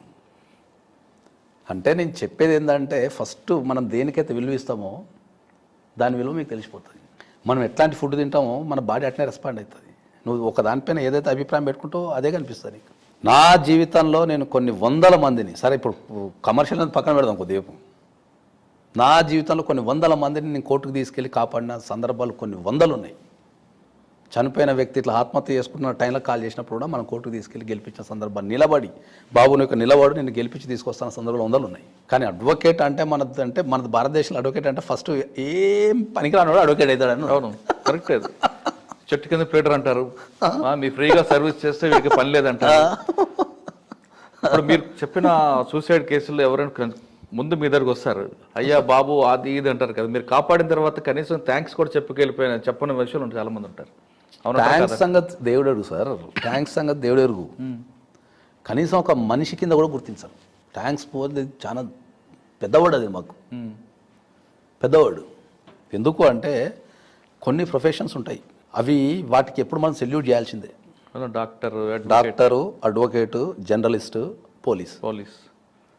ఈ 4 ప్రొఫెషన్లు ఉన్న వాళ్ళకు కుటుంబం మీద వాళ్ళ జీవితాల సంతోషాలు ఉండవు. సక్సెస్ఫుల్ ఉంటారు కదా, మంచి సక్సెస్ఫుల్ అంటే వాళ్ళు న్యాయంగా వృత్తి చేసే వాళ్ళకు ఉండవు కుటుంబాలు. అంటే భార్య భర్తలు ఉంటారు కానీ వాళ్ళు టైం స్పెండ్ చేయలేరు. ఇప్పుడు ఒక జర్నలిస్ట్కి ఒక న్యూస్ కవర్ చేయాలా. ఇప్పుడు ఒక విషయం చెప్తాను నేను మీకు. ఒక ఉరిశిక్ష పడ్డ ఖైదీ కేసు ఒకటి మన రీసెంట్గా 3 years క్రితం వాడు కేసు వేసిండు. దాన్ని ఇక్కడ సుప్రీంకోర్టులో ఉరిశిక్ష వేసిండు. సుప్రీంకోర్టులో కూడా ఉరిశిక్ష సాయంత్రం 5 o'clockకి సుప్రీంకోర్టు ఏం చేసిందంటే ఫైనల్గా సుప్రీంకోర్టే ఫైనల్, రాష్ట్రపతి క్షమాభిక్ష అయిపోయింది, ప్రపంచం ఉన్న ఆప్షన్లు అయిపోయిన తర్వాత మళ్ళీ సుప్రీంకోర్టుకు వస్తే కూడా సుప్రీంకోర్టు 5 o'clock జడ్జిమెంట్ ఇచ్చింది ఏంటంటే రేపు మార్నింగ్ అని 5 o'clock. యూపీ కేసు రేపు మార్నింగ్ అని 5 o'clock తీసేయనని. ఇలా సాయంత్రం 5 o'clock ఏం చేసింది, ఇలా సాయంత్రం 5 o'clock కన్ఫర్మ్ చేసేసింది, ఇక బాబు రేపు పొద్దులన్నీ గురి తీసేయండి అని చెప్పి. అయిపోయిందా? జనరల్ లెక్క ప్రకారం ఏంది, ఇవన్నీ పొద్దుల 5 o'clock గురి తీయాలి. కానీ అడ్వకేట్స్ ఏం చేసిండ్రు, నో అగైన్ మళ్ళీ పుస్తకం తీసిండ్రు, చదివిండ్రు, మళ్ళీ రాత్రి 12 గంటలకు పోయి మళ్ళీ హౌస్ మోషన్ మూవ్ చేసింది. తెలుసా మీకు? Night 12 o'clock. అని జ్వరం ఉందన్న ఏదో పెట్టంటున్నారు. చట్టంలో మీరు జడ్జిమెంట్ చక్కగా ఇవ్వలే, చల్ ఇది రాంగ్ జడ్జిమెంట్ అని చెప్పేసి మళ్ళీ రాత్రి 12 o'clock హౌస్ మోషన్ అంటారు దాన్ని. మళ్ళీ జడ్జి ఇంటికి వెళ్ళి సార్ ఇప్పుడు వాడిని పొద్దుల 5 గంటలకు ఉరి తీస్తున్నారు, ఇప్పుడు మా వాదన వినాలా, మీరు ఆపాలా అని చెప్పేసి. అప్పుడు ఏం చేసిండు జడ్జి ఎంబటే, చల్ కబాన్ ఇందాం మ్యాటర్ అని చెప్పేసి లేచి కథ మళ్ళీ సుప్రీంకోర్టు ఓపెన్ చేసిండు. ప్రపంచం అంతా నిద్రపోతున్నది, రాత్రి 12 అవుతున్నది. Supreme court judges, staff, reporters, police, advocates 12 గంటలకు స్టార్ట్ అయిన ఆర్గ్యుమెంట్ 3 గంటలకి ఆర్గ్యుమెంట్ చేసిండు, 5 గంటలకు ఉరి తీసేసి. ఇప్పుడు వరకు కాపాడారు కదా, కాపాడడం ప్రయత్నం. అదే ఇప్పుడు ఆ సంఘటనలు ఏమవుతుంది, ఇప్పుడు సుప్రీంకోర్టులో హౌస్ మోషన్ మూవ్ చేసిండు, బ్రేకింగ్ న్యూస్, జర్నలిస్ట్ ఇంట్లో పడుకుంటాడు, ఇంట్లో కొడుకు జ్వరం వచ్చింది లేకపోతే నాన్న హాస్పిటల్ ఉన్నాడని పడుకుంటాడు, వాళ్ళ డ్యూటీ ఏముంటుంది, పిచ్చి ఉంటుంది వాళ్ళకి తెలుసా. ఇంట్లో వాళ్ళని సస్తుంటే కూడా ఫస్ట్ కెమెరా వేసుకొని తిండి గిండి తిరగరు, బస్సు ఉందా కారు ఉందా చలే పోతానే ఉంటారు. వాళ్ళ లక్ష్యం ఏంది, ఆ న్యూస్ కవర్ చేయాలి అంతే. అది వాళ్ళకి అదే కిక్కిస్తుంది. కరెక్ట్, 100%. పోలీసు వాళ్ళకి కాల్ చేసి బాబు నువ్వు బందోబస్తుకు రా, ఇప్పుడు సుప్రీంకోర్టు ఓపెన్ చేసింది, గేట్ ఓపెన్ చేయి, లేకపోతే నువ్వు వాడు ఒక చరిత్రాత్మకమైన జడ్జిమెంట్ ఇస్తున్నావు అంటే పోలీసు వాడు ఇంట్లో వాడుకొని నేను రానుపో నాకు జ్వరం వచ్చింది అంటాడు. 100% ఆయనే వస్తాడు, 100%. అడ్వకేట్ ఆగుతాడా? ఆగడు.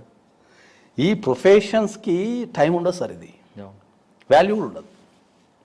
2 ఎంతమంది జర్నలిస్టులకు నేను ఓపెన్ అడుగుతా ఫైనాన్షియల్ స్టెబిలిటీ ఉంది? నాకు తెలిసి 1% ఉంటుంది, 99.9% ఉంటుంది. ఇన్సూరెన్స్ లేక నాకు తెలిసిన కొన్ని 100 మంది జర్నలిస్టులు సరైన ఫెసిలిటీస్ లేక, సరైన ఫైనాన్షియల్ అసిస్టెన్స్ లేక, గవర్నమెంట్ తరపు నుంచి కానీ సంస్థల తరపు నుంచి కానీ ఇంతమంది పనిచేస్తే ఒక ప్రపంచానికి ఇన్ని న్యూస్ చేరవేస్తారు. ఒక న్యాయాన్ని కానీ, ఒక అన్యాయాన్ని కానీ, ఒక మంచిని కానీ, ఒక చెడుని కానీ నిరంతరంగా చేస్తారు. సేమ్ ఈ 4 ప్రొఫెషన్లలో ఎప్పుడు ఇంతే ఉంటుంది. మన వ్యవస్థ గురించి తెలుసుకోవాలంటే ఖచ్చితంగా ప్రతి వ్యక్తి చట్టాన్ని మీద అవగాహన పెంచుకోవాలంటున్నారు నాగేశ్వరరావు గారు. చట్టంలో లొసుగులు ఉన్నాయని చెప్పి చంకలకు దుకోకుండా అసలు మన వ్యవస్థ ఎలా నడుస్తుంది, చట్టం తెలియదంటే దానికి ఒక నేరం అనే విషయం కూడా తెలియని వ్యక్తులు కూడా చట్టం మీద అవగాహన పెంచుకోవాలంటున్నారు. చట్టం తెలియదని చేతులు దులుపుకుంటే వాళ్ళు కూడా నేరస్తులుగానే పరిగణిస్తారు కోర్టులు. కాబట్టి ప్రతి వ్యక్తి లా చేయండి, లాలో ఉన్న అందులో ఎంజాయ్ చేయండి, సామాన్య ప్రజలకి న్యాయం చేయడానికి ఇది బెస్ట్ ప్లాట్ఫామ్ అంటున్నారు నాగేశ్వర గారు. ఇది ఈ వారం నాగేశ్వర గారి ఎక్స్క్లూజివ్ ఇంటర్వ్యూ. వచ్చే వారం మరో గెస్ట్తో మళ్ళీ కలుద్దాం. అంతవరకు నమస్కారం.